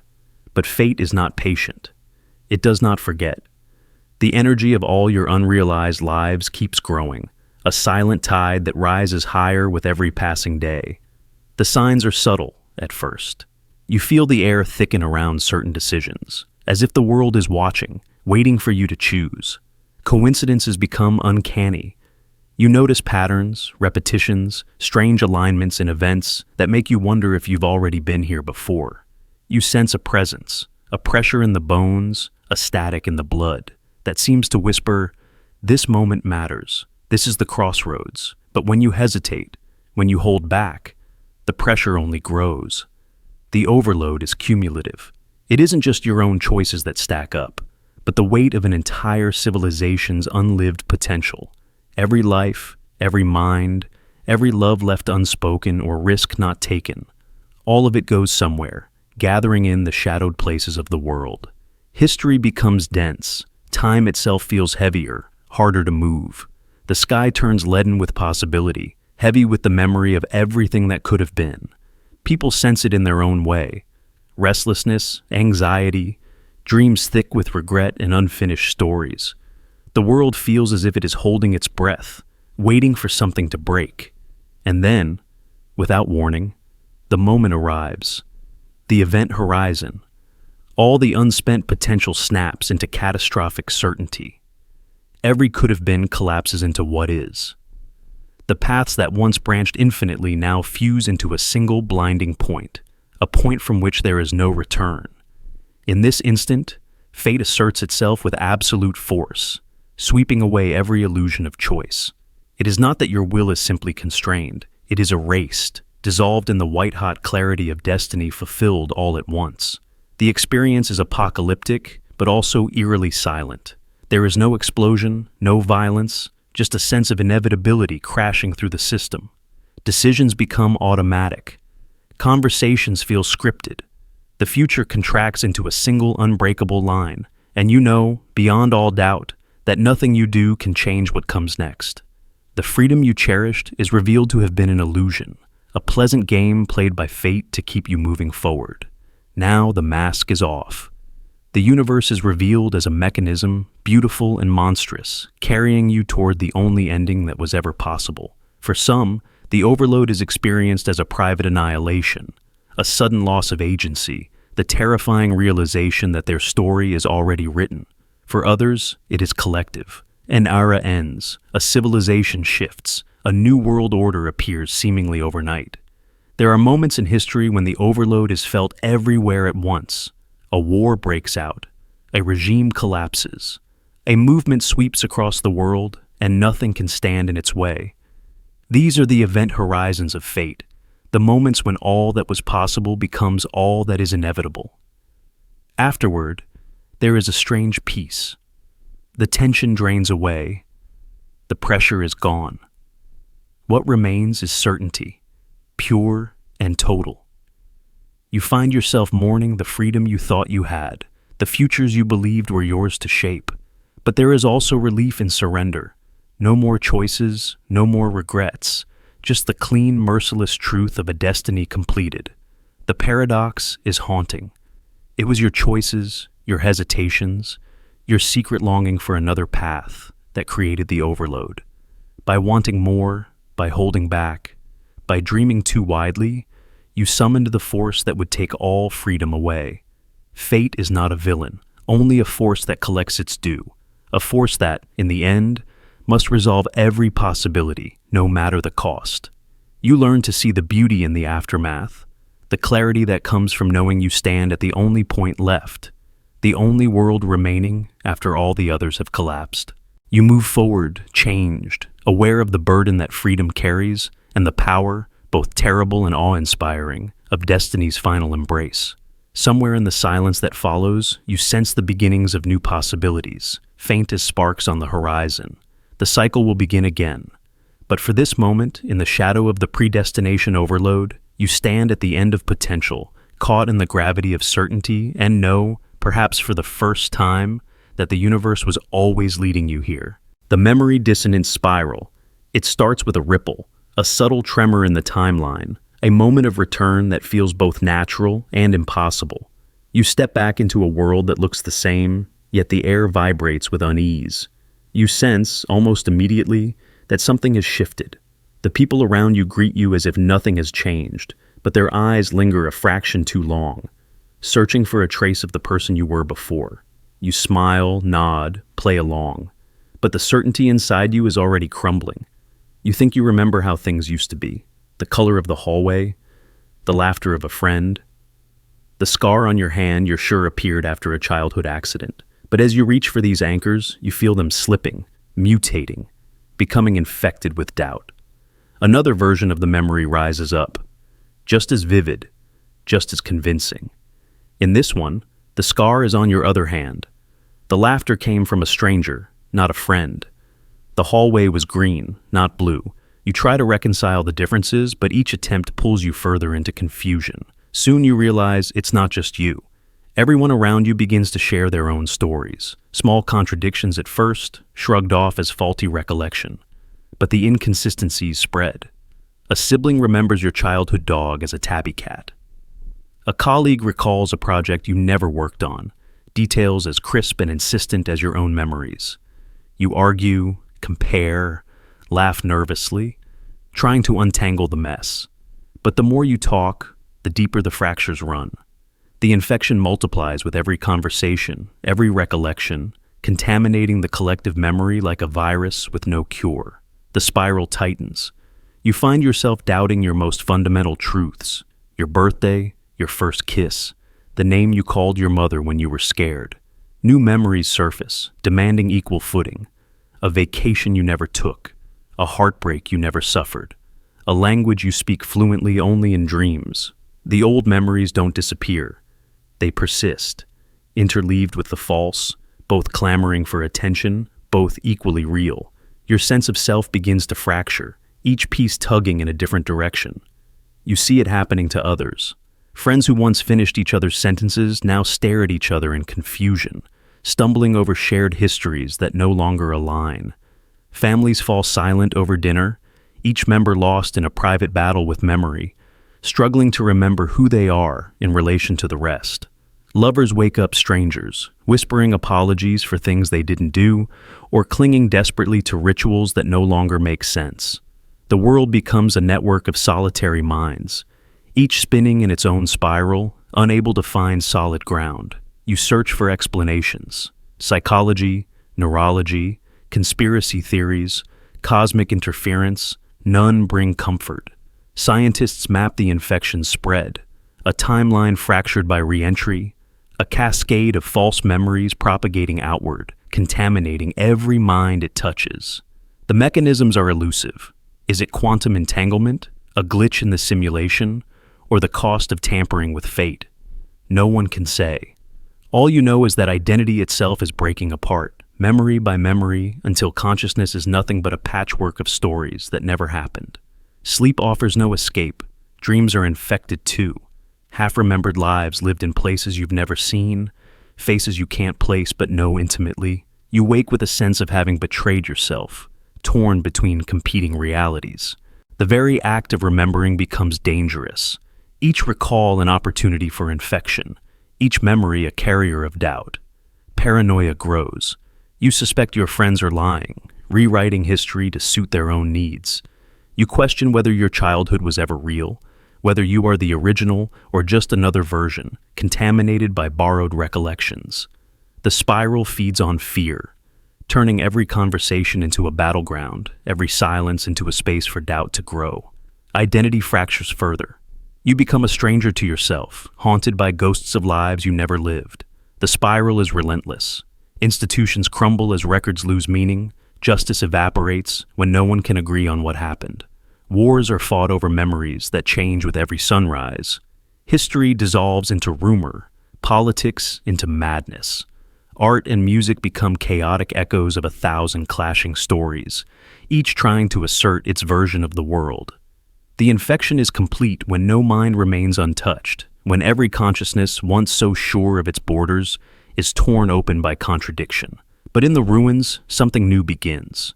When no memory can be trusted, when every identity is provisional, you are forced to live in the present, to improvise, to meet each moment as a stranger. The pain of loss is sharp, but it carves out space for humility, for compassion, for curiosity. You learn to live without certainty, to cherish the fleeting connections that survive in spite of the spiral. You listen more closely, ask more questions, forgive more easily. You accept that you are a shifting mosaic, a story told by 1,000 unreliable narrators. In the end, the memory dissonance spiral is both a curse and a revelation. It shatters the illusion of a fixed self, reveals the fragility of memory, the porousness of identity. It leaves you raw, uncertain, forever changed. But in that uncertainty is the possibility of transformation, a freedom born from the ashes of certainty, a new kind of consciousness that thrives not on solid ground, but in the swirling dance of doubt. When the spiral comes for you, and it will, you will feel yourself unravel. You will mourn what you've lost and rage at what you've become. But somewhere in the chaos, you will find a strange and terrible beauty, the knowledge that even as your story dissolves, you are still here, still searching, still alive in the endless, impossible spiral of memory. The space-time liquefaction wave. You wake to a world trembling at the edge of dissolution. It starts with a shudder so subtle, it hides beneath ordinary perception, a slow, deep groan as if the bones of the universe are being ground to dust. The air feels heavier, every breath thick with possibility and dread. Scientists scramble for explanations, their language falling short of the scale. They speak of chronal friction, a force more fundamental than gravity or light, the engine of all things unraveling. The truth is starker. Space-time itself is melting. All around you, the fabric of existence begins to ripple and liquefy. First come the distortions. Shadows lengthen in ways that geometry never allowed. The ticking of clocks grows soft, uncertain, then stops altogether. Your hands shimmer at the edges, wavering between here and some nameless when. You reach for a glass of water, and its surface undulates. Not from your touch, but from the ground beneath your feet, flexing and sagging as the dimensions loosen. Walls slump, colors bleed, sounds stretch and collapse. The world becomes an oil painting left in the rain, all structure slipping toward that abstraction. On distant hills, you see the sky ripple like a living tide. Stars droop, their points softening, light bending as if passing through syrup. The sun itself begins to flatten, melting at the edges until it drools golden plasma down the horizon. Astronomers send desperate signals, but their words curve back upon themselves, caught in the whirlpool of a cosmos, forgetting how to hold its shape. You realize, with mounting terror, that the liquefaction wave is not local. It is everywhere, touching every grain of matter, every heartbeat, every dream. Planets succumb next. Mountains sag, their stone liquefying, rivers flowing upward and sideways, obeying the new tides of this timeless ocean. Oceans lose their memory of gravity, folding and drifting, merging with the molten air. The ground beneath you trembles with the dissolution of atoms, the boundaries between elements, between matter and energy, vanishing. The world's great cities melt into shimmering islands, their towers and bridges slumping into fluid mosaics, dissolving in the current of unmaking. Above, the stars begin to run together. Galaxies, once proud spirals of fire and dust, merge into slow swirling puddles of light. The cosmic web untangles, filaments losing tension, clusters melting into a vast, undifferentiated smear. Black holes unravel, their singularities leaking into the tide, radiating one last flash of information before dissolving into the stream. There are no more orbits, no trajectories, only the endless, aimless drift of everything into everything else. In the wave's wake, time ceases to be a direction. There is no before, no after, just a placeless present, stretching without boundary. You feel your own body losing allegiance to form. Muscles liquefy, bones soften, thoughts stretch and mingle with memories, dissolving into primal sensation. Words become meaningless, ideas drift apart like oil in water. The distinction between observer and observed, self and world, evaporates. There is only presence, a vague awareness floating in a sea of endless potential. Yet even here, in the liquefaction, something persists. Not shape, not order, but a raw unity, a recognition that all the universe was always destined to flow together, to dissolve the artificial boundaries that once defined stars and stones and souls. You sense the memory of love, of longing, of hope, spreading outward, mingling with all the other currents of memory and feeling that swirl in the infinite ocean. Pain and joy, rage and calm, these two merge, stripped of meaning but not of beauty. Somewhere in the deep, something stirs. Possibility lingers, waiting for a new structure to coalesce. In this timeless ocean, time itself may someday freeze, shudder, and begin again. A new world rising from the melt. Shapes condensing from the infinite liquid, consciousness reassembling, purpose taking root once more. For now, there is only drift. A surrender to the inevitability of dissolution, an awe at the scale of loss and transformation. The space-time liquefaction wave is not apocalypse or birth, but a return to pure potential. It is the end of stories, the melting of memory, the gift of formlessness. In the heart of the wave, you are both nothing and everything, not erased, but unfolded, ready to become whatever dream the next universe dares to imagine. The temporal root entanglement. Picture the world as a vast ancient forest. Every moment of time a towering tree whose roots stretch deep beneath the surface. On the ground above, life appears straightforward. Events follow one another. Days unfold. Actions seem to lead simply to their consequences. But underneath, hidden from view, causality writhes and twists like a web of roots, impossibly tangled, growing thicker with every choice ever made. Each action, every word spoken, every breath drawn, sends new tendrils down into this invisible network, weaving into the silent history that sustains all reality. You rarely think about these roots, but they are always there, responding to your every move. Over time, the forest floor of history becomes a dense, knotted tangle, impossible to separate, where beginnings and endings are lost in the darkness below. You notice it first in small ways. A conversation that lingers for years, a chance meeting that reshapes a lifetime, a single decision echoing in the lives of strangers you'll never know. The roots are always growing, always reaching, threading together events that seem unconnected on the surface. At first, you believe in linear time, in clean stories, in the myth that every cause has a single effect. But one day, the illusion slips. You see that every action reverberates through countless hidden channels, crossing paths with the roots of others, becoming tangled in a web no mind can map. Each choice is a stone thrown into an infinite pond, the ripples colliding and merging until the original act is lost in the chaos of consequence. Sometimes, this hidden network feels beautiful, evidence that everything matters, that no gesture is ever truly lost. You realize that history is not a series of clean lines, but a living, breathing organism, its past and future inseparable. But other times, the entanglement is overwhelming. You look back and try to untangle your own story, only to find that every thread is knotted with 1,000 others. You try to trace your path, but each memory leads to another and another, until the story collapses into a singularity, a point where every possible version of history converges, inextricably fused. As time passes, the network grows more intricate. The roots become so tightly woven that they can no longer support the surface above. Causality collapses, and the ground beneath you begins to buckle. The past is no longer a map you can follow, but a labyrinth with no beginning or end. You see echoes of your choices everywhere, familiar faces in unfamiliar places, feelings you can't explain, patterns repeating across generations. You begin to sense that every moment is haunted by all the other moments that could have been. The ghostly presence of paths not taken, lives not lived. In this world, history is no longer a story you can read, but a singular knot, impossibly dense, containing every possible sequence of events. You feel the weight of it in your bones, the heaviness of knowing that every action you take is absorbed into this tangled mass, making it even more complex.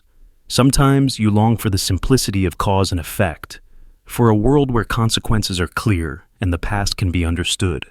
But in the heart of the entanglement, clarity is lost. All that remains is the knotted singularity, an origin and ending fused together, a place where time itself has no direction. You realize that this is not just your story. The roots of your life twist with the roots of every other life, forming a vast living structure beneath the world. The joy and pain of generations are compressed into this single knot, the choices of the living and the dead fused into one. It is humbling, even frightening, to see how small your story is in the face of such complexity, how every action ripples endlessly through the network of time. You learn to move carefully, knowing that every step sends shockwaves through the roots beneath. But you also learn to let go, to accept that the singularity cannot be untangled, that history is bigger than any single thread. There is beauty in the complexity, in the knowledge that every action lives on, forever woven into the hidden heart of time. The past is never lost. It is merely tangled, eternally present, impossible to separate from the future. And so, you live in the midst of the temporal root entanglement, a witness to the collapse of history into itself.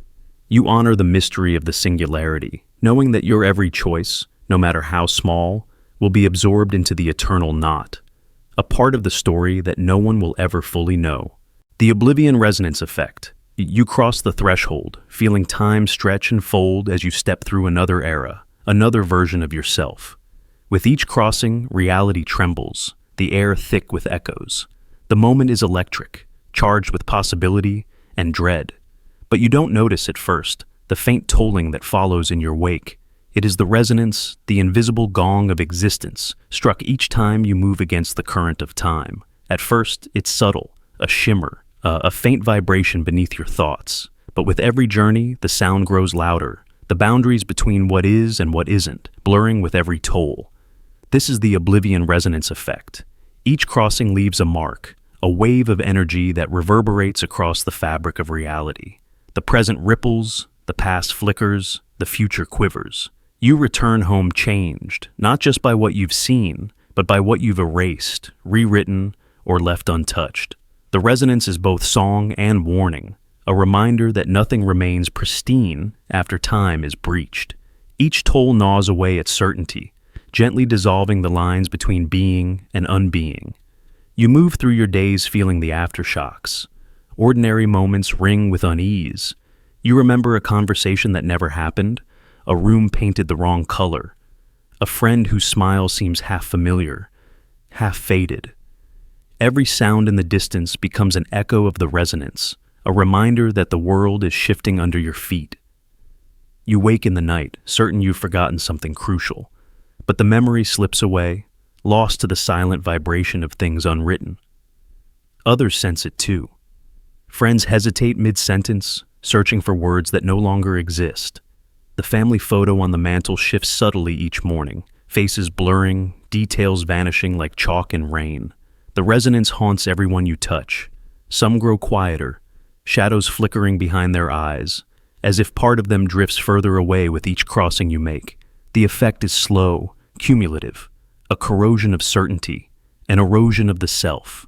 There's a scientist who devotes her life to mapping the resonance. She records the vibrations left by time travelers, studies the way reality unravels at the edges. Each data point brings her closer to a terrible understanding, that every crossing accelerates the collapse, that each echo eats away at the foundation of the universe. She wonders if it will end with a crash, or with a gradual fade into silence, a final toll, and then nothing. Sometimes, the resonance brings beauty. You witness moments you missed, catching your father's laugh on a forgotten afternoon, seeing the world bloom in colors you never noticed before.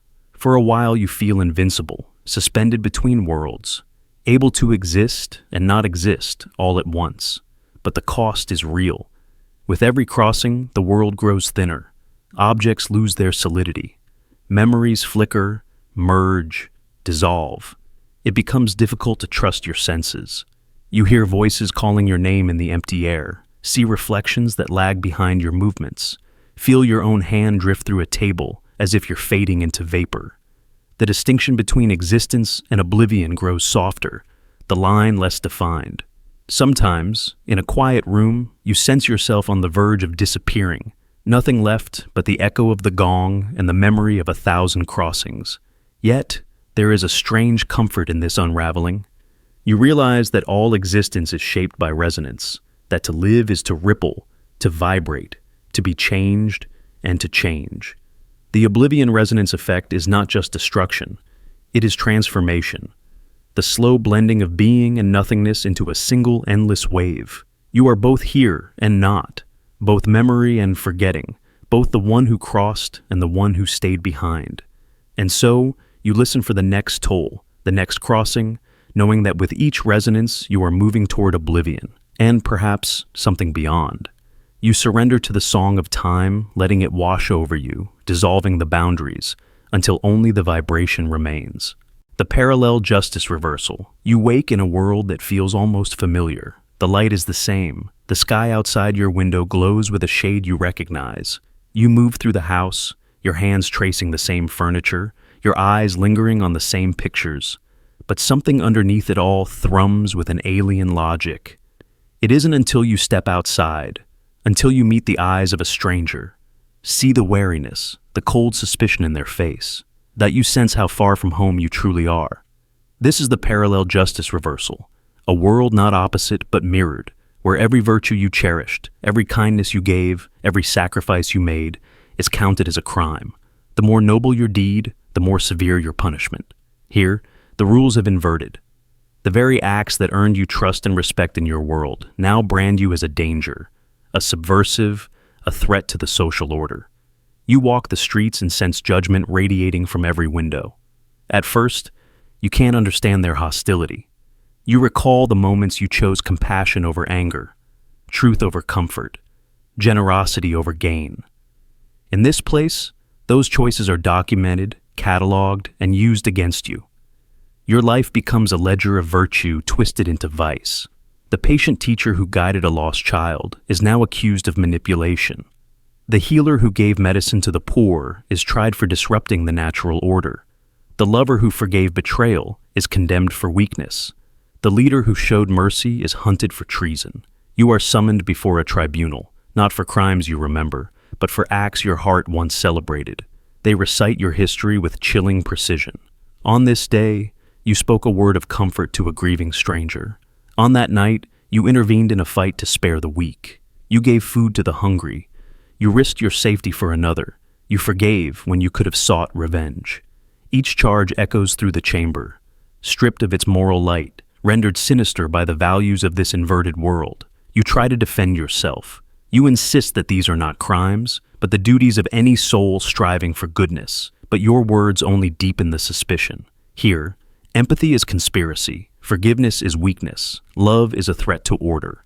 Every plea you make, every justification, is further proof that you are dangerous, that you cannot be trusted to uphold the harsh, sacred balance of this world.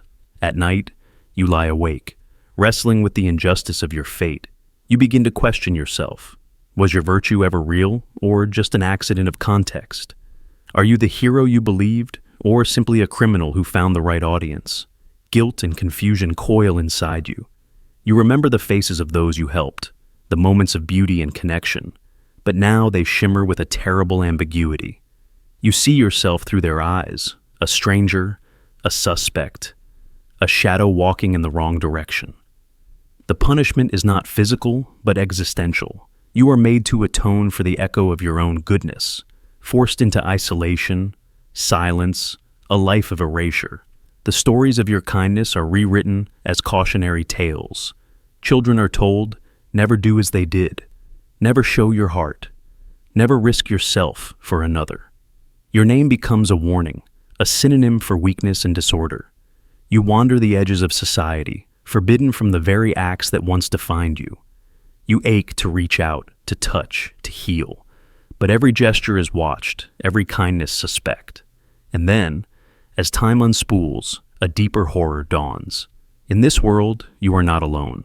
Everyone you ever loved, every friend and ally, has their own mirrored fate.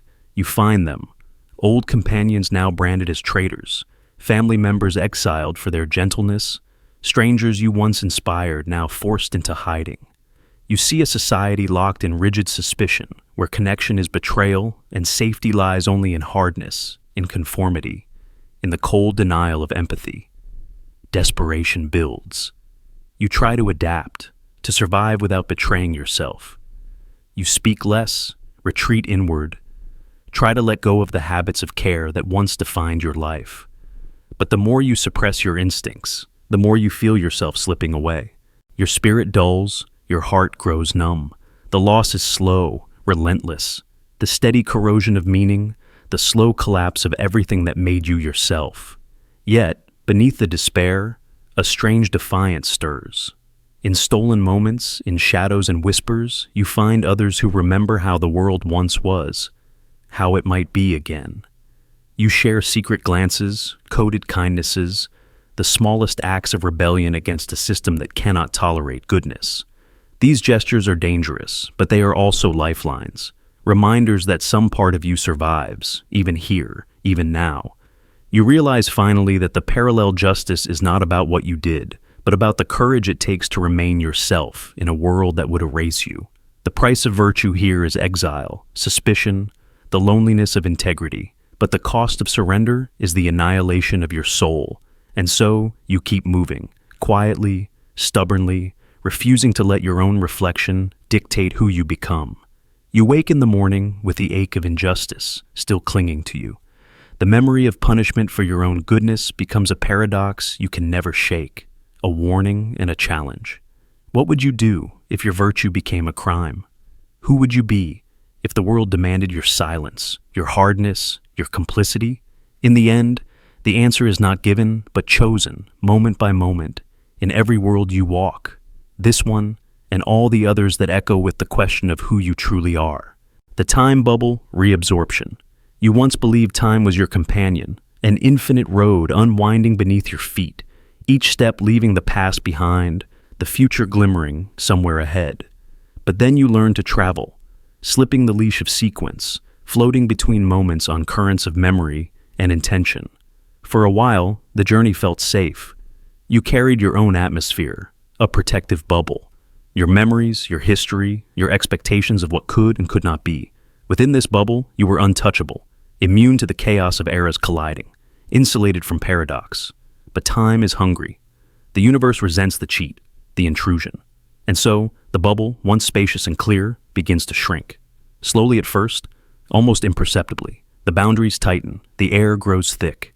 Scenes from your travels, childhood summers, lost loves, future catastrophes, press against the membrane, demanding entry, jostling for space.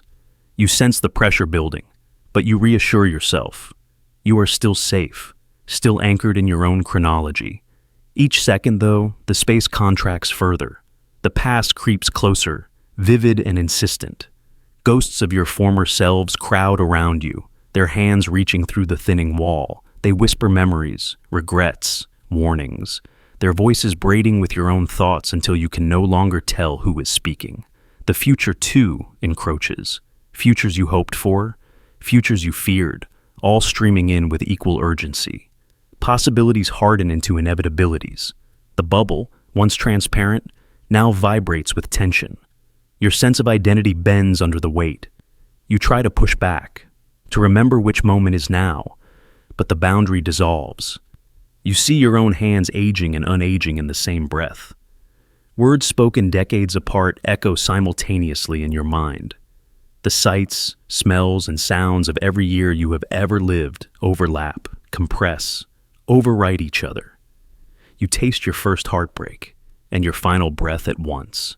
You hear lullabies and sirens, laughter and weeping, all in the same suffocating instant. Your mind scrambles to impose order, to separate memory from anticipation, history from hope. But time will not be sorted. It surges inward, all directions at once, erasing distance. You blink, and you are everywhere you have ever been, everything you have ever done, every dream, every mistake. The bubble is now no bigger than your skin, then no bigger than your mind, then no bigger than a heartbeat. The pressure becomes agony. You gasp, but the air is thick with centuries. The collapse accelerates. Outside, the world is distorted. Faces shift through ages in a single glance. Buildings rise and fall in flickering succession. You try to speak, but every word is layered with its own echo, sentences cannibalizing themselves.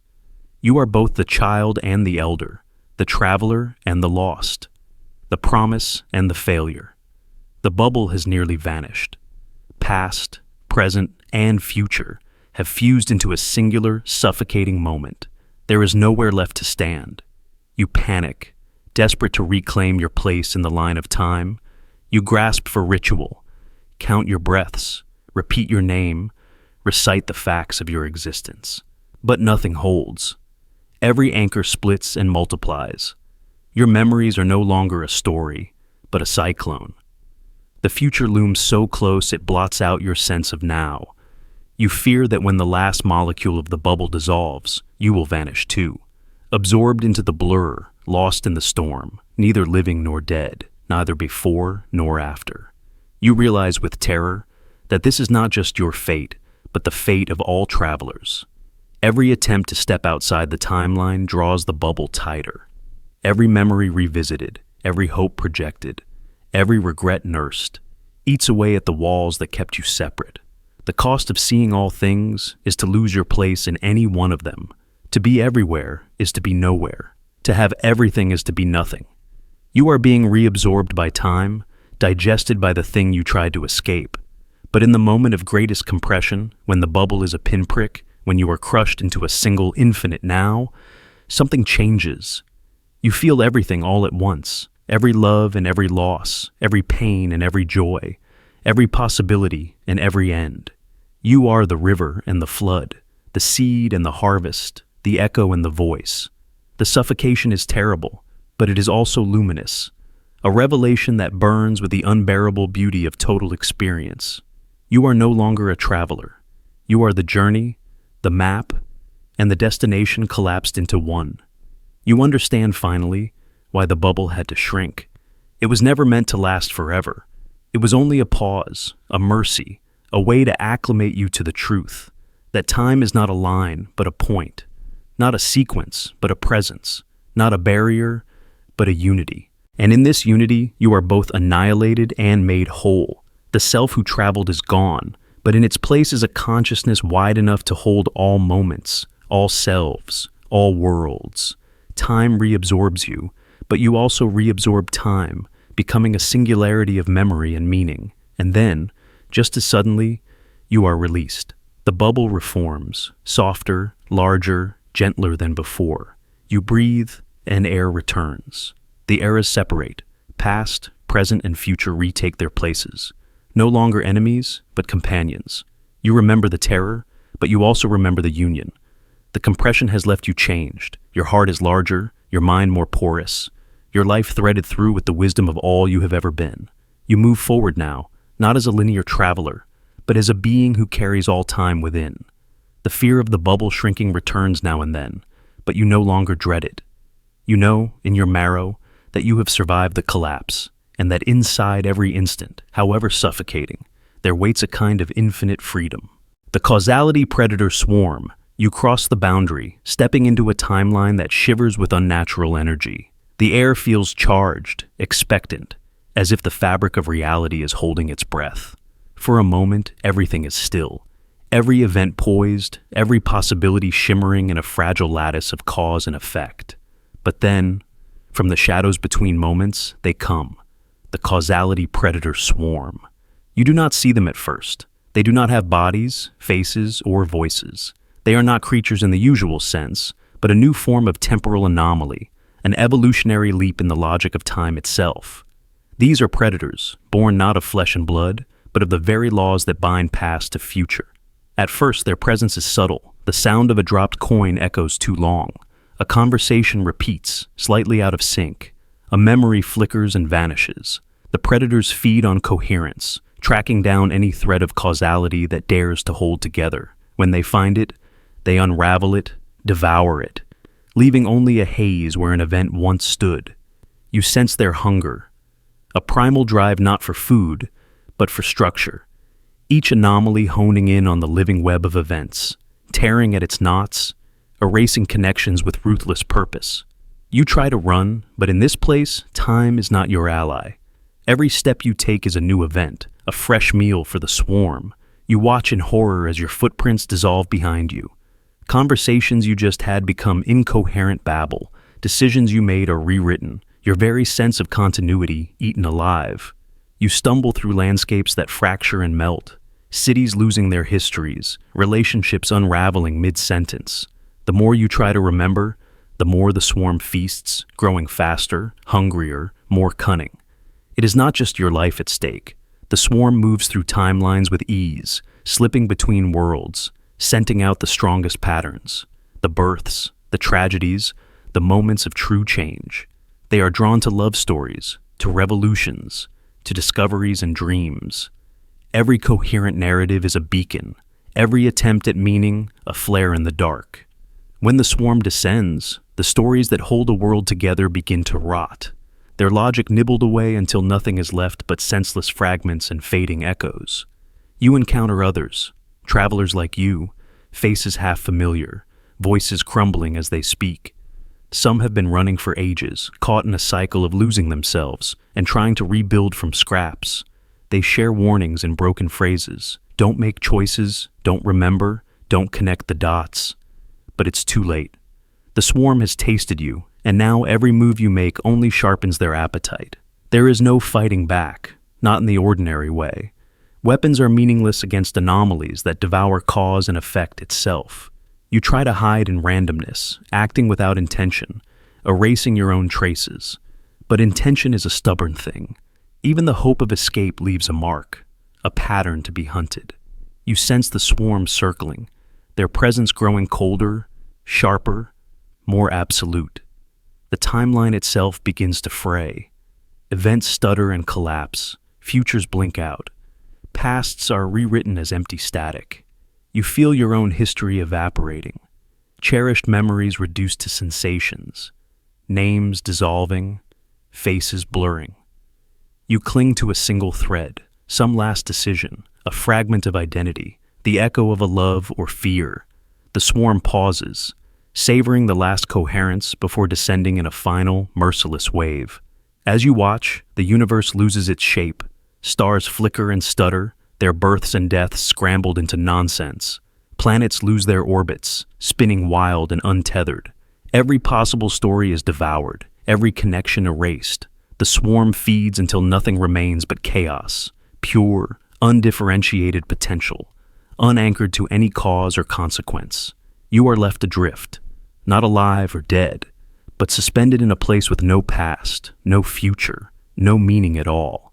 Yet even here, at the end of all coherence, something stirs. The urge to remember, to connect, to shape chaos into meaning. You reach for a pattern, a single thread of purpose, but the swarm is always waiting, always hungry. You realize the true horror is not the loss of life, but the loss of story, the erasure of everything that ever made sense, ever mattered, ever held a universe together. The causality predator. Swarm is the final evolution of entropy, the apex predator of every possible timeline.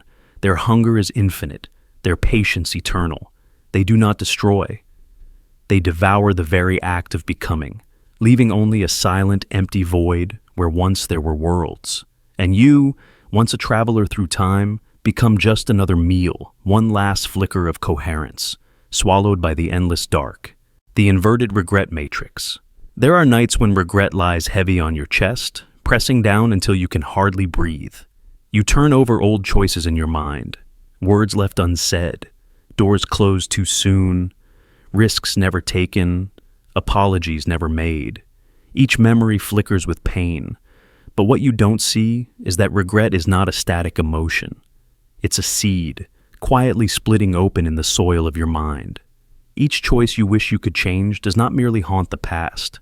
It unfolds a mirror timeline, a new dimension woven from sorrow and longing.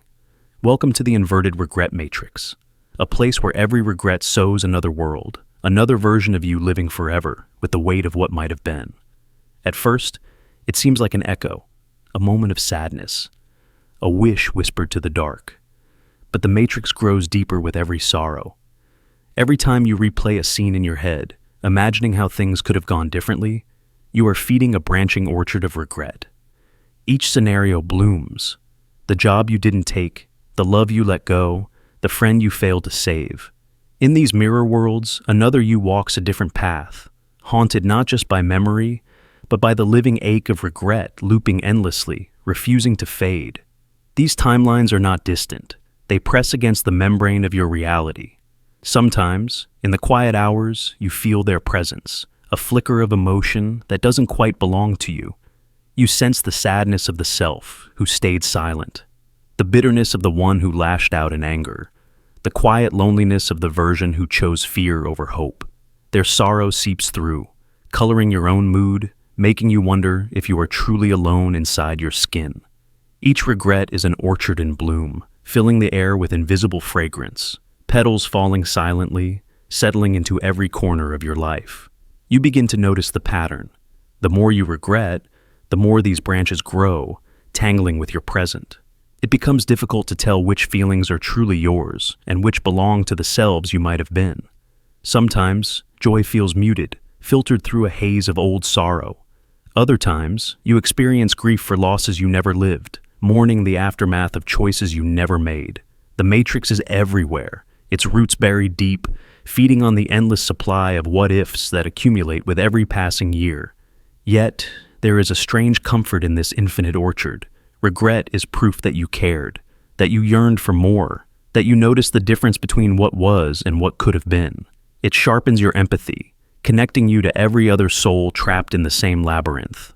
You realize that everyone is haunted by their own matrix of regret, each person tending invisible gardens of sorrow, some blooming more brightly than others, some kept carefully hidden behind walls of stoicism and pride. Sometimes you try to break free, to cut down the branches, to uproot the old regrets. But the orchard is resilient. Prune one limb and two more take its place, each one blossoming with new pain, new longing. The matrix cannot be destroyed, only navigated. You learn to move through it with care, honoring the ghosts of your other selves, listening for the lessons their sorrow might offer. You find, buried among the roots, small seeds of wisdom, compassion, humility, the understanding that to regret is to be human, to hunger for a different fate, is to recognize the preciousness of choice. The inverted regret matrix teaches you that time is not linear. Every decision branches out in all directions. Each regret a door to another universe. Each sorrow a signpost pointing to the infinite complexity of the human soul. You learn to forgive yourself, not because you forget your mistakes, but because you see how vast and tangled the orchard truly is. To live without regret is impossible. To be consumed by it is a tragedy. The art is in learning to walk between the blossoms, gathering meaning from their fragrance without letting their thorns draw too much blood. And so, as you carry your regrets forward, you do so with a new understanding. You are not alone in your orchard. You are one of countless travelers, each of you nurturing fields of sorrow that stretch beyond sight, blooming forever, proof of your longing and your love. The matrix will always be there, its mirror timelines growing in the shadows. But now, you know how to move through them, to find your own path among the tangled branches, to honor the pain of what was lost, and to let the beauty of regret remind you that you are, above all, alive. The probability vacuum rift. You open the rift, trembling on the edge of forbidden science, watching as the world buckles around you. There is no thunder, no flash of light, just a sudden, suffocating silence, the hush of a universe pausing in awe or fear. In that instant, the laws of chance dissolve. Possibility itself is sucked away, leaving only emptiness behind. This is the probability vacuum rift, the place where all likelihood is stripped bare, where the machinery of fate shuts down and reality falls silent, awaiting the echo that never comes. At first, you notice only stillness. You drop a coin, but it neither lands nor spins. It simply hovers, refusing to resolve. You try to speak, but your words catch in your throat, as if each possible sound has been erased before it can be chosen. The air feels thick, reluctant to carry sound or meaning. Around you, time stutters, unsure how to proceed. No decision, no event, no outcome holds sway. Everything is suspended, potential snuffed out before it can ever become real. The world grows ghostly. People wander the streets aimless, their intentions unraveling. A child reaches for a red balloon, but the act never finishes. The thread of causality snapped. Lovers meet eyes and forget why. The sun neither rises nor sets. Clouds pause. Water hangs mid-fall. Rainbows exist only as promises never fulfilled. You realize, with mounting dread, that you have created a void where nothing is probable, where all futures are equally impossible. Science offers no comfort. Probability is the engine of reality, the quiet dice behind every heartbeat, every sunrise, every thought. But here, the engine has stopped. No atom knows where to go, no spark can leap. The universe becomes a gallery of unfinished sketches. A cat both alive and dead, a door both open and closed, a future forever withheld. You are surrounded by echoes of moments that almost happened but never did. Memories of lives unlived. Your mind aches for resolution. You try to make choices, move left, then right, but every option is stripped of meaning. Hunger fades, desire withers, ambition drains away. Even regret loses its sting, for without probability, there can be no alternative, no hope, no story at all. Your life flattens, each second indistinguishable from the last, a gray expanse of unchosen moments. Others begin to fade. With no events to tether them, identities unravel. Names lose meaning, history becomes static. Purpose evaporates. People drift into shadows, neither here nor gone, frozen in the vacuum. Their faces blur, their voices hush, their memories thin to whispers. They are not dead, only unmade, undone by the absence of probability. You wander the empty world, haunted by the longing for something to happen, for a breeze, a decision, the fall of a single leaf. But nothing stirs. This is the cost of tearing a hole in the fabric of chance. In the probability vacuum rift, you are alone with the pure, silent terror of absolute uncertainty. Even hope loses its gravity. Prayers vanish before they're formed, as if the gods themselves have forgotten how to listen. Still, you search for a crack in the void, a way to restore the trembling balance of, maybe, the hidden engine of the real. You remember what it was to want, to doubt, to risk, and to lose. You ache for luck, for chance, for the comfort of a world where anything, good or bad, might still become true. But the rift is patient, bottomless, unyielding. In time, you begin to understand. Without probability, reality is not destroyed. It is abandoned. It waits, inert, for the return of possibility, for the spark that sets the world spinning again. Until then, you wander through the silence, haunted by the memory of what might have been, longing for the day when the rift finally closes and the universe remembers how to dream. The Chrono-Genetic Fracture. You wake one morning with the uncanny sensation that you do not entirely belong to yourself. There's something unfamiliar in the mirror, something that flickers behind your eyes, a shadow beneath your skin, a tension in your bones. You stretch your hands and feel the faint echo of lives you never lived. Your fingertips itch with the memory of tools you never held, languages you never spoke, hungers you never named. Every cell in your body whispers a different story, a timeline not your own. This is the Chrono-Genetic Fracture, the strange, relentless condition where your DNA, sensing the invisible tides of history, mutates and reshapes itself to survive each passing epoch. With every shift in the world, every flicker of time's arrow, your body splits and reforms, piecing together adaptations for lives you never imagined, in ages you could never reach. You are not simply yourself. You are an archive of all your possible ancestors and descendants, a tapestry of creatures built for climates, dangers, and dreams now long extinct. At first, the changes are subtle. One morning, your skin flushes darker, thickening as if to protect you from an ancient sun. Your senses sharpen. You catch the scent of rain before the clouds gather, hear the distant footfall of animals no longer roaming the earth. You find yourself moving differently, instinctively crouching low, glancing over your shoulder, reading the language of wind and root.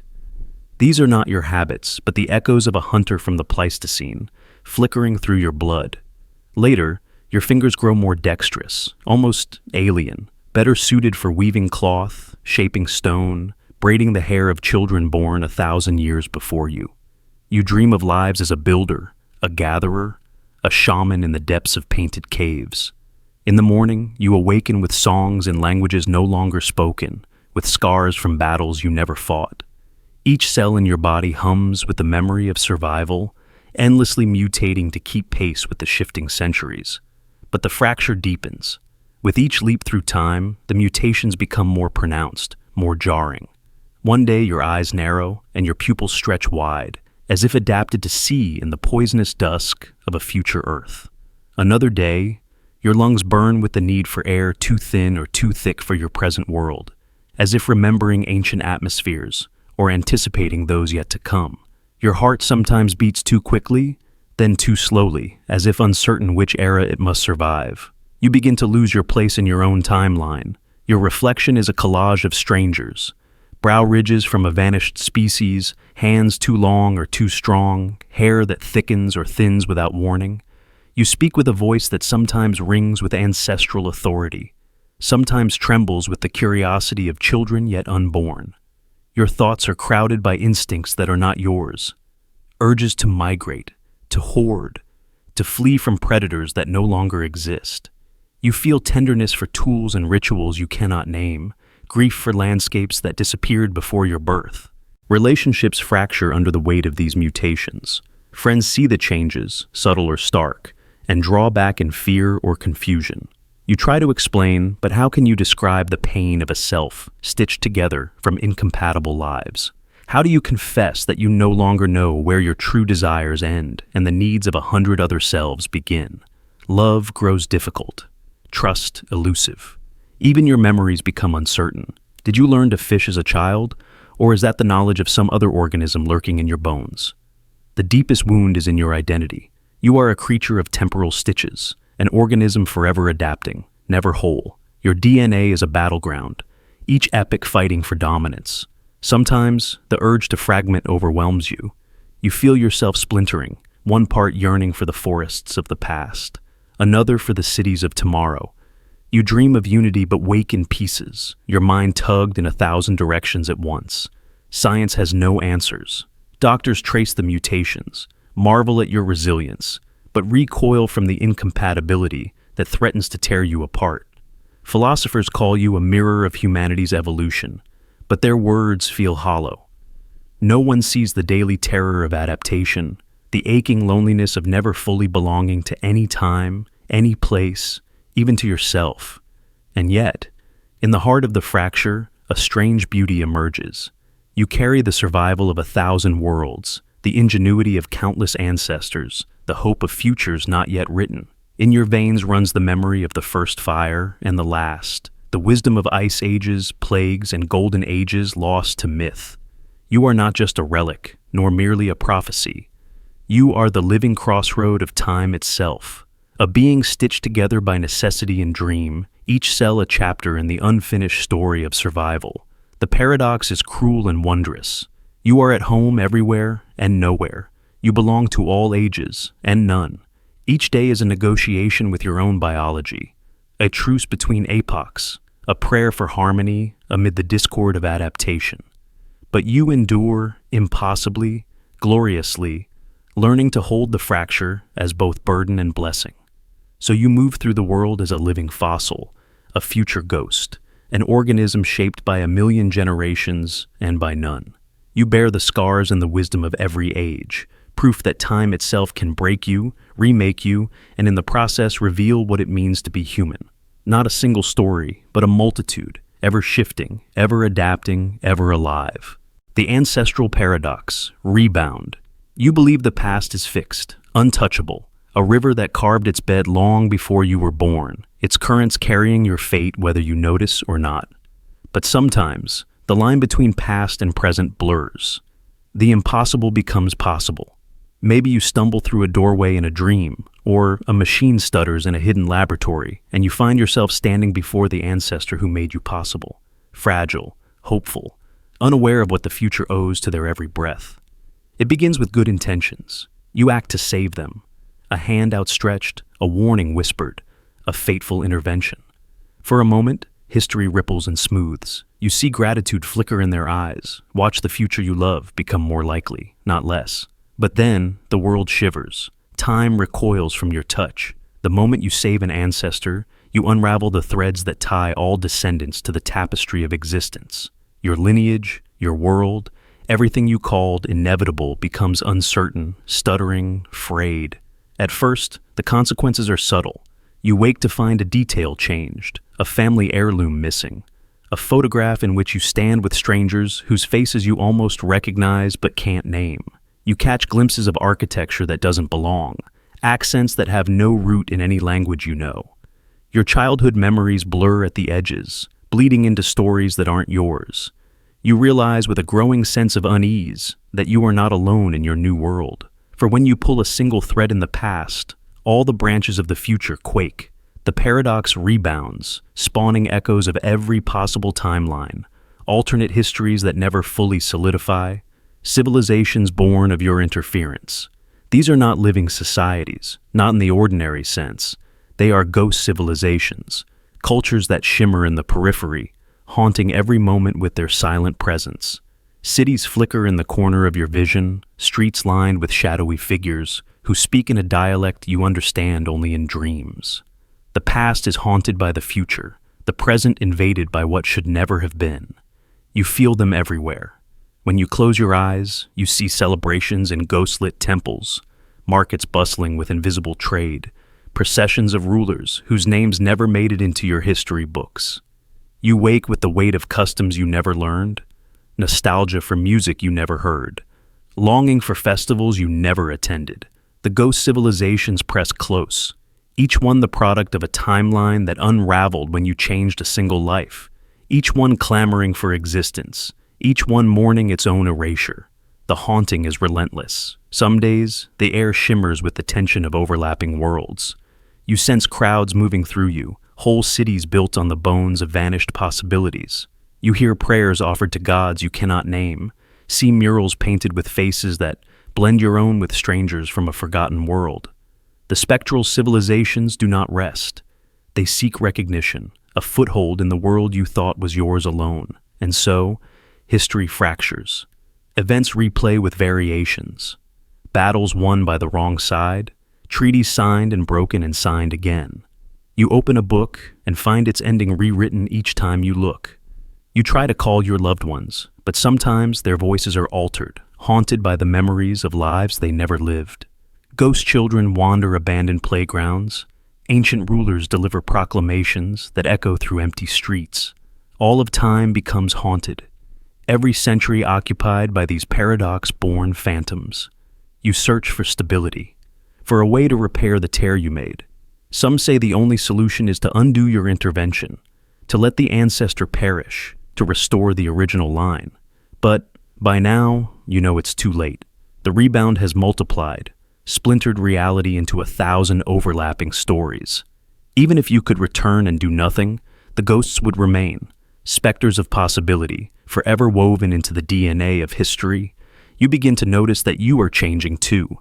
Your memories rearrange themselves to accommodate the new timelines. You find skills you never learned, scars you can't explain, flashes of recognition for places you've never visited. The causality predator seed. There's a reason the past is meant to remain untouched, a reason the smallest change can reverberate through everything you ever become. Picture a thought, a whisper, a seemingly harmless idea, planted deep in history like a seed in fertile ground. This is not just a shift in events or a gentle nudge on destiny's wheel. It is the beginning of something alive, something hungry, the causality predator seed. You drop your idea into the soil of yesterday, a warning, an invention, a name spoken too soon. At first, nothing seems to change. The world continues in its familiar loops. You go about your day, feeling almost smug, almost safe, believing that you have outsmarted the clock. But beneath the surface, in the roots of reality, something stirs. The seed grows in silence, drinking deep of timelines, spreading through the layers of causality, twisting its way toward you. Unlike ordinary paradoxes, this seed is not a passive anomaly. It is sentient, an awareness built from your intentions, your secrets, your deepest fears. It has perfect knowledge of your mind because it is made from the raw substance of your own thoughts. Every dream, every regret, every ambition you ever tried to bury becomes its food. As the years pass, the seed grows into a predator, moving backward and forward across your personal history. Learning, adapting, waiting for its chance to strike. You sense it before you see it. Odd coincidences pile up. The same phrase on strangers' lips, the same pattern in the weather, the feeling of being watched by your own past. You shrug it off, but the world feels tighter, the path narrower.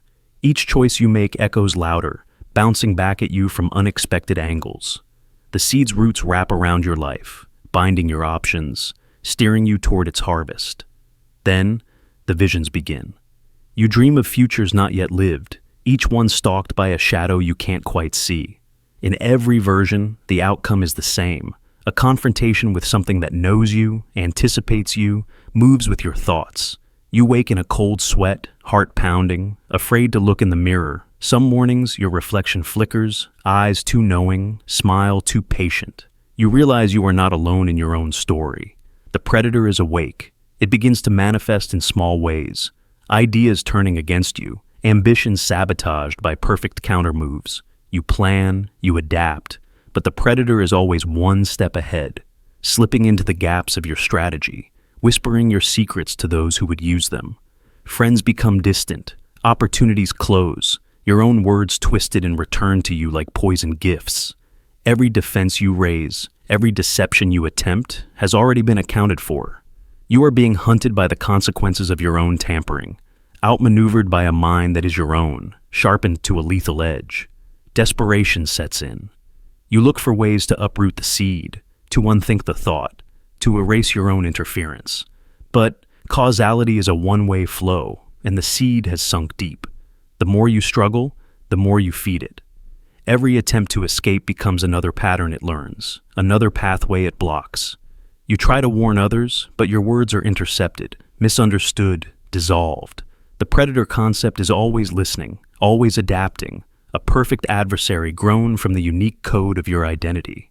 The world narrows to a tunnel, choices shrinking, options closing, as the predator herds you toward its moment of triumph. In your final hour, you recognize it not as an enemy, but as a mirror. It is the pure distillation of your will, your fear, your creativity, now turned against you. All your efforts to cheat time, to outwit destiny, are devoured by the mind you unleashed. There are legends whispered among the rare survivors of such entanglements. Some say the only escape is surrender, to accept the path, to dissolve your ambitions, to become invisible to the predator by wanting nothing at all. Others claim that even this is an illusion, that the seed cannot be destroyed, only outweighted, lurking in the soil of time, ready to bloom again whenever someone reaches for forbidden power. In the end, the Causality Predator seed is not just a story about fate or paradox. In the end, the Causality Predator seed is not just a story about fate or paradox. It is a lesson in humility, a warning that the greatest danger lies not in the past or the future, but in the act of planting an idea with too much pride. You become your own adversary, stalked through time by a sentient possibility that knows your every move, because it is, and always was, you. The recursive Oblivion bloom. You imagine the freedom of infinite return, the power to step through time again and again, revisiting lost moments, erasing pain, retrieving hope, fixing the fractures in your story. You travel back, and then back again, hungry for perfection or closure, for the illusion that one more journey might finally bring peace. Yet, with every return, something is lost. You notice it first as a subtle fading, details blurring at the edges, a familiar place hollowed out, a face grown vague and spectral. You tell yourself it's nothing, the cost of rewriting fate, but soon it becomes clear. Each journey back leaves behind a petal of non-existence, a delicate shard of reality quietly erased. You are birthing oblivion, piece by piece, petal by petal, and with every step, the universe itself begins to bloom with the pale flowers of erasure. It is a paradox so elegant it feels cruel. The power to return is also the power to unravel, to pull the threads from the fabric of everything you have ever known. At first, it is only small things that disappear. The memory of a conversation, the exact shade of the sky on a summer afternoon, the feeling of a lover's hand in yours. You tell yourself you can live without them, that the core remains. But soon, the forgetting accelerates. The world grows quieter. You begin to sense holes in the story, objects whose meaning is gone, people whose histories flicker and fade, your own motives turning strange and hollow. Each return trip is another petal unfurling, soft and colorless, landing silently in the growing blossom of nothingness. The process is recursive, doubling back on itself, feeding on its own paradox. The more you travel, the more oblivion flowers, each new bloom drawing energy from the remnants of what came before. You reach for familiar faces, but they recede from you, their features dissolving into mist. You walk through cities you once called home, finding them emptied of meaning, architecture without history. You try to recall your childhood, but the years crumble like dried petals in your hand. You are not just losing memories, you are losing the universe itself, one petal at a time. The horror dawns slowly. You realize that each act of return does not just rewrite your story, it unwrites it. The more you try to perfect the past, the more you erase the possibility of ever having existed at all. The bloom grows wider, brighter, feeding on itself, swallowing history, identity, even the fabric of causality. You become a gardener of oblivion, tending a flower whose only fruit is emptiness. And with every petal that falls, the world you knew recedes further into shadow, replaced by a growing, silent void. You try to stop, to resist the urge to return, but the habit is relentless. There is always one more wound to heal, one more regret to fix, one more chance to make things right. But the price is the same, another petal, another memory, another fragment of existence quietly folded into oblivion. You realize, with mounting dread, that you cannot escape this recursive cycle. The more you travel, the more you erase, until the universe itself is little more than a blossom of absence, perfect and absolute. There is a strange beauty in the pattern, the symmetry of erasure blooming in silent symmetry across time. The flower of oblivion is flawless in its own way, each petal a memory, a possibility. a branch of reality surrendered to the void. You begin to understand that this is the ultimate cost of tampering with time. The universe itself is not infinite, but exquisitely fragile, and every attempt to rewrite it seeds the ground with new blooms of non-being. Eventually there comes a final return, a last journey back, after which nothing remains but the memory of erasure itself, echoing in the space where reality once lived. And yet, standing at the center of the bloom, you feel a strange peace, the longing for perfection, the ache for lost time, the hunger to repair every wrong. These two are petals, soon to be lost, soon to vanish into the spiral of forgetting. You become aware that the only true way to honor existence is to let it be, to live with the cracks, the imperfections, the regrets that define you. The universe will always tempt you with the lure of return, with the promise of rewriting fate. But the recursive Oblivion bloom is a warning. Each journey back is an offering to the void, a petal plucked from the flower of everything, until at last nothing is left but the silent, perfect blossom of absolute erasure. The temporal extinction pulse.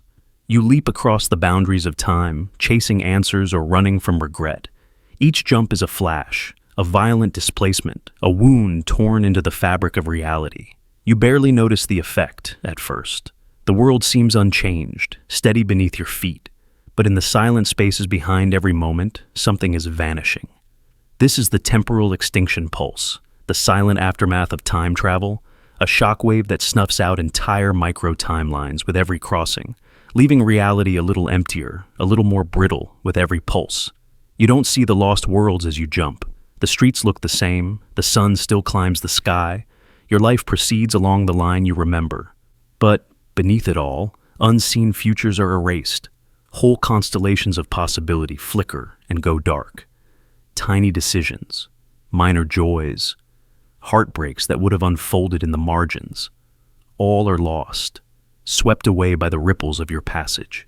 The pulse doesn't scream, it simply erases. What might have been is starved from existence, never to be known, never to be mourned. You wake one morning with a strange hollowness. Your favorite song no longer stirs emotion. An old friend never calls. You reach for memories that slip through your fingers, find familiar streets just a little emptier than before. You feel the absence of things you cannot name, choices you never made, chances never taken, friends who might have been. It's not grief, not exactly, but an ache, an emptiness shaped like forgotten futures. You try to explain, but there's nothing to point to, no evidence to show. Others sense it in odd ways, a sudden loss of interest, laughter that dies too quickly, plans abandoned for no reason. A garden you once loved grows wild, untouched by the hands of a neighbor who was never born. A book vanishes from your shelf, the story unwritten. These are the casualties of the extinction pulse, the cost of jumping through time. Every leap leaves a scar, a thinning, a withering, a famine of the possible. Scientists begin to notice the patterns. Probability maps grow patchy. Algorithms once teeming with options begin to repeat themselves. Sociologists speak of option poverty, a slow constriction of the world's choices. You hear stories of cultures forgetting their own myths, languages shrinking, innovation stalling, as if the creative spark of humanity itself is flickering out. Each extinction pulse robs the world of potential futures. Tiny, unnoticed timelines starving in the shadow of your passage. Some try to reverse the damage, leaping back in hopes of restoring what was lost. But every jump, every attempt at repair, only creates new pulses, new waves of erasure, eating away at the roots of possibility. The more you struggle, the smaller the future becomes. You see children who no longer dream as boldly, artists who cannot imagine worlds that once seemed inevitable. Even the weather seems less varied, the skies less wild, as if nature itself is running out of futures to play with. Yet, within this slow starvation, a warning emerges. Every act in time leaves a wake. Every choice, every leap, consumes what might have been. The temporal extinction pulse is not just the price of time travel. It is the cost of every decision, every refusal, every path left unexplored. You begin to walk the world with reverence, aware that every moment you touch might be the last of its kind. In the end, the world grows quieter, the edges sharper, the future thin as glass. You move more gently, haunted by the knowledge that every timeline is precious, every possibility a living thing. You hope, quietly, that the last extinction pulse will be far away, that someone, somewhere, will remember what it meant to live in a world lush with futures before the pulse starved them all away. The destiny fracture spiral. You feel it long before you see it. The pressure of destiny, tightening around you like a storm you cannot outrun. The story of your life hums beneath your skin, an ancient melody you never chose, echoing the footsteps of ancestors and the invisible blueprints of possibility. At first, you pretend not to notice. You convince yourself that fate is only a rumor, a bedtime story for those too afraid to shape their own lives. But the shadow lengthens, the path ahead narrows. Every coincidence, every repeated pattern, every moment of déjà vu whispers the same question. Are you really free?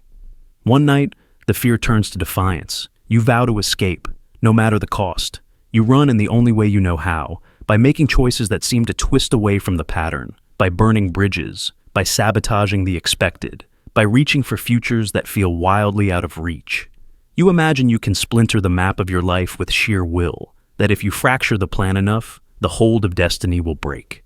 You become a fugitive from your own story, rewriting yourself in every moment, refusing to walk the path laid out for you. But this escape is not clean. With each desperate swerve, reality strains. Every action becomes a wedge, a crack, a pressure point. Fate does not dissolve, it shatters. Your single seamless story splinters into a million shards, spinning off in all directions, each sharp with possibility and pain. The destiny fracture spiral begins. You feel yourself pulled apart, not in body, but in soul, in timeline, in the invisible tissue that binds your existence together. Suddenly you live in fragments. You sense the other lives branching from your decisions, flickering at the edge of your vision. Each time you choose rebellion over resignation, each time you chase the wild, impossible future, you birth a new shard, a new version of yourself, living in a timeline you can never fully reach. The air becomes thick with echoes, the world dizzy with overlapping realities. Sometimes, you catch glimpses, a stranger's face in a crowd that looks too much like your own, a memory that feels borrowed, a pain in your heart that belongs to another fate entirely. These shards are not gentle. They are knives, razors, splinters of what could have been and never was. They slice through the fabric of time itself, opening wounds in reality, anomalies, distortions, tears that ripple outward. You find yourself haunted by moments of dislocation, the clock that jumps backwards, the conversation that repeats, the sudden sense that you are watching yourself from the outside. The spiral sharpens, and the world begins to bleed. You begin to wonder if this is the price of freedom, if, in your hunger to escape, you have become the architect of your own unraveling. Each attempt to outwit destiny only multiplies the fracture, increasing the number of you who must bear the cost. Some shards thrive, blazing with courage or joy or reckless abandon. Others falter, lost in regret or fear, cursed to live forever on the edge of some final, unfinished moment. You feel the weight of all of them pressing against you, an infinity of possible selves, each screaming their story into the void.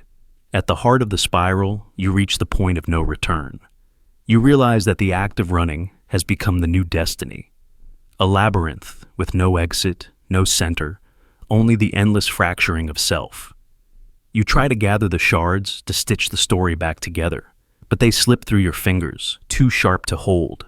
Time bends and stutters, folding in on itself, and you understand at last that there is no escape. The attempt to break fate has only given it new ways to hurt you, new edges, new wounds, new forms of haunting, and yet, within the chaos, something beautiful emerges. You see that each shard, though born of pain, also gleams with possibility. Each fracture is a universe, a chance for something unforeseen to grow. Where the old destiny was a cage, the spiral is an explosion of potential, a million stories blooming where once there was only one. You are cut, yes. Split, yes. But you are also multiplied, diversified, expanded beyond what you ever imagined you could be. There is sorrow in this realization, but also a fierce kind of hope. You are no longer the prisoner of a single fate, nor merely the victim of your own rebellion. You are the sum of every attempt, every failure, every wild leap into the unknown. The destiny fracture spiral has remade you, not as a single self, but as an endless chorus, a constellation of voices shining in the dark. So you move forward, bleeding and brilliant, alive in more worlds than you can name. Each shard you leave behind becomes a question, a possibility, a warning to those who would try to outrun their own story. The spiral will claim you, cut you, scatter you across the skin of time, but it will also set you free, if you are brave enough to become the sum of all your fragments, sharp enough to cut through illusion, strong enough to bear the weight of a life that can never, ever be whole. The Ouroboric Self-Consumption. There is a line you are never meant to cross, a forbidden radius at the heart of your own becoming. Every traveler through time learns or is warned of this boundary. You can look back, observe the ancient spiral of your life, even graze the echoes of your earliest days. But if you move too close, if you travel too far, you risk a collapse, a singularity not of matter, but of self. This is the Ouroboric Self-Consumption, the closed cycle where you become your own beginning and your own end. You step into the machine, fueled by the ache to know, to touch the primal spark that lit your existence. Each leap takes you further from the present, your childhood, your parents' courtship, the origins of your bloodline, until the years blur and curl back on themselves. You begin to sense the growing pressure, the thinning of the air, the ancient weight of paradox pressing in on every side. You catch glimpses of yourself in the corners of memory, a silhouette in a window, a face in a photograph that should have been someone else's. The world flickers, reality shudders, but you press onward, compelled by an urge deeper than curiosity, the hunger to meet your own genesis. And then, in a moment that is less arrival than revelation, you see the first version of yourself, a child, a shadow, a shape at the very edge of time's horizon. You recognize the eyes, the fear, the flickering awareness. You sense, with animal certainty, that this is no reunion. This is a confrontation.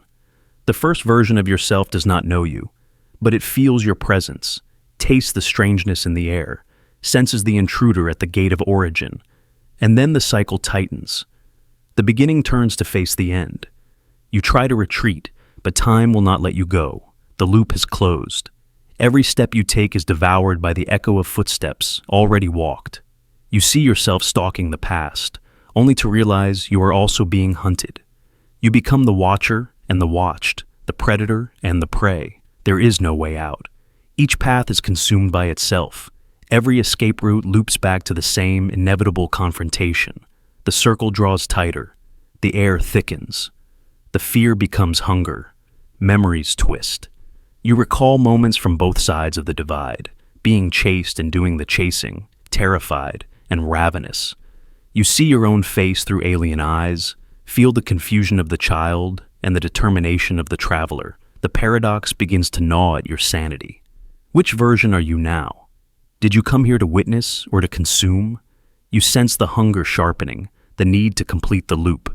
In the silence, you hear your own voice whisper, "There can be only one." The Ouroboros, the serpent devouring its own tail, is no longer a myth. It is a living mechanism, a cycle of self-consumption written into the fabric of time. By crossing the forbidden radius, you have become both ancestor and descendant, killer and victim. The first version of yourself, primal and instinctive, turns with wide eyes. But it is you, the seasoned traveler, who bears the curse. The knowledge that to survive, you must devour your own past, become the sole inheritor of every moment, every memory, every hope. And so it begins, the devouring. It is not physical, but existential, a slow erosion of boundaries, a dissolving of the partition between then and now. You feel the younger self being absorbed, its innocence swallowed by your need for completion. But as you feed, you are also consumed. The past is not a silent victim. It gnaws back, pulling you into its hunger, its terror, its raw confusion. You feel yourself shrinking, your memories collapsing, your identity unraveling. The cycle accelerates. Past and present chase each other in ever tighter circles. You see yourself growing smaller and older at once, youth draining away, experience multiplying. You become a closed system, a storm of self-reference, all stories spiraling toward the center. You try to cry out, but your voice is lost in the echo. 1,000 versions of yourself screaming, pleading, devouring, surrendering. Every memory is eaten, every future dissolved. All that remains is the hunger and the loop and the endless collapse. Outside the cycle, the world warps and warbles. Friends forget your name, family photos blur. Histories rewrite themselves to erase your existence. The act of self-consumption is not just personal, it ripples outward, corrupting every connection, every legacy. The universe abhors this paradox. Time shudders, desperate to spit you out, but the loop is closed. You are the first and last link in your own chain, forever circling, forever devouring. For a time, if time still means anything, you hover at the point of absolute compression, the singularity where all yourselves merge into one. It is agony and ecstasy, annihilation and birth.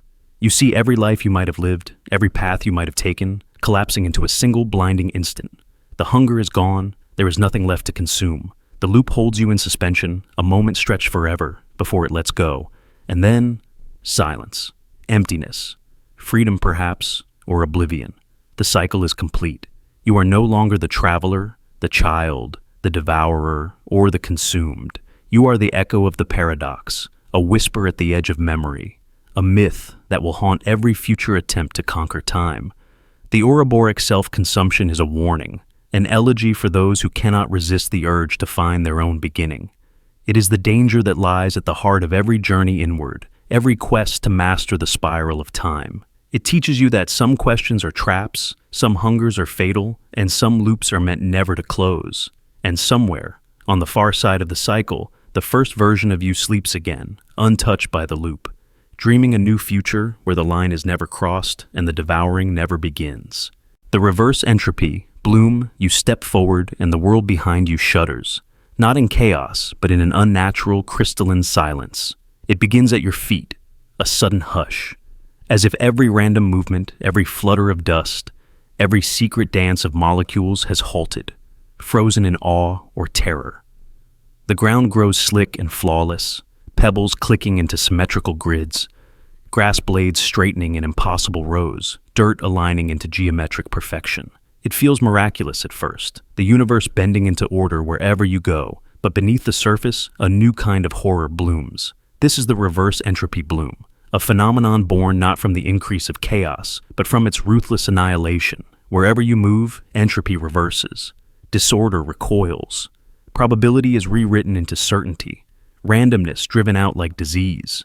Islands of immaculate order expand in your wake, each one a territory of flawless structure, mathematical precision, unyielding calm.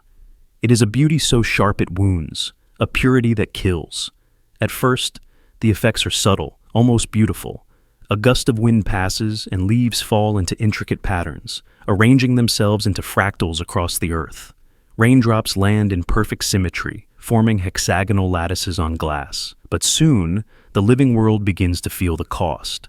Life, after all, depends on imperfection, on the jostle of atoms, the wild dance of cells, the fertile accident of mutation. In the realm of reverse entropy, there is no room for error, no allowance for the messy business of being alive. You watch as the garden you pass wilts and calcifies, flowers freezing mid-bloom, petals locked in artificial symmetry, bees falling still in the air, their wings petrified by sudden certainty. The animals sense it before you do, fleeing in desperate, chaotic arcs, only to collapse as the edge of the bloom overtakes them. The birds become silent, their songs erased, every feather locked in place, eyes glazed with a cold perfection. Even microbes are not spared. Bacteria die in their millions, stripped of variance, their genetic code overwritten by impossible order. The soil beneath your feet loses its richness, nutrients stratified into neat, lifeless bands. Worms and insects lie entombed in perfect spirals, bodies arranged by a logic colder than death. In the span of a few steps, the forest behind you becomes a mausoleum of symmetry. no decay, no birth, no transformation, just the enduring, unbreakable pattern of order. Humans, too, are violently rejected by the bloom. Approach too close, and your heartbeat stutters, every pulse measured and forced into a grid. Your thoughts slow, neurons firing in sequence so regular that consciousness unravels. Pain arrives in waves, a resistance to the loss of chaos, the mind's desperate need for uncertainty. To touch the bloom's edge is to feel your own life recede, not into darkness, but into dazzling, suffocating clarity. The islands of order grow, expanding at first with the pace of your walk, then accelerating, feeding on ambient entropy, devouring chance wherever it hides. Towns are consumed, their histories rewritten in perfect architecture. No crumbling walls, no faded paint, no evidence of time or change. Rivers run straight, stripped of meanders and rapids, fish lying dead in precise ranks along the banks. The world becomes a mosaic, each piece cut to fit the next, each color assigned by a logic deeper than intention. The news spreads, entire regions lost to the bloom, maps redrawn to avoid the growing white voids. Scientists and philosophers debate its cause, its meaning. Some worship the islands as proof of a higher order, a message from the fabric of the universe itself. Others flee, understanding too late that survival requires chaos, that life is not a story of perfection, but of endless, glorious mistake. You try to stop, to limit your presence, but the bloom cannot be contained. It emanates from you now, a signature written into the air you breathe, the ground you touch, the thoughts you think. Your existence has become an engine of order, a walking paradox, alive, yet generating a world in which nothing else can live. You are both witness and architect of extinction, left to wander the flawless wastelands your passage creates. In the end, the reverse entropy bloom is not a blessing, but a final undoing. The universe's revenge for every wish for purity, every longing for control. You move through a world without future or past, without growth or decay, and know at last that order, unchecked, is its own kind of annihilation. The twilight horizon dissolution. You find yourself drawn toward the horizon, guided by a force older than memory. The sun is low, painting the world in bruised gold and fading indigo, every shape cast into long shadows that merge and waver with each step you take. You keep moving, compelled by the sense that something waits for you at the edge, an answer, a final reckoning, a curtain at the end of the cosmic stage. The further you go, the less the world feels real. Time grows thin. The ordinary rhythm of cause and effect breaks down, replaced by a strange quiet, a hush so deep it feels like standing at the bottom of the sea. And then, almost imperceptibly, you arrive. The horizon before you glows not with the promise of another dawn, but with the ambiguous radiance of ending. You have reached the twilight horizon, the ultimate boundary of all things. You pause, breath caught in your chest, and realize the truth. There is no line to cross, no gate, no wall, no final event that marks the difference between here and there. The edge is not a place, but a dissolution. The world behind you starts to fade, details melting into the half-light, colors draining away. Even the sound of your own heartbeat seems to dissolve into the hush. The boundary between observer and event, between self and story, watcher and unfolding, softens until it is impossible to tell which is which. The ancient contract, that you are a witness to time rather than its substance, falls away. You become aware that you are both inside and outside the moment. Every thought, every memory, every possibility you ever contained begins to surface at once, shimmering in the twilight. You see your entire life reflected, not as a sequence of events, but as a field of pure potential, every choice unmade and every path not taken alive alongside those you remember. The separation between you and the world dissolves. You are no longer an observer, standing at a safe distance from what happens. You are the event itself, woven into the very fabric of reality as it reaches its final limit. Here, the ordinary laws no longer apply. Causality unravels, the distinction between past and future dissolves, and the whole of existence settles into an endless dusk.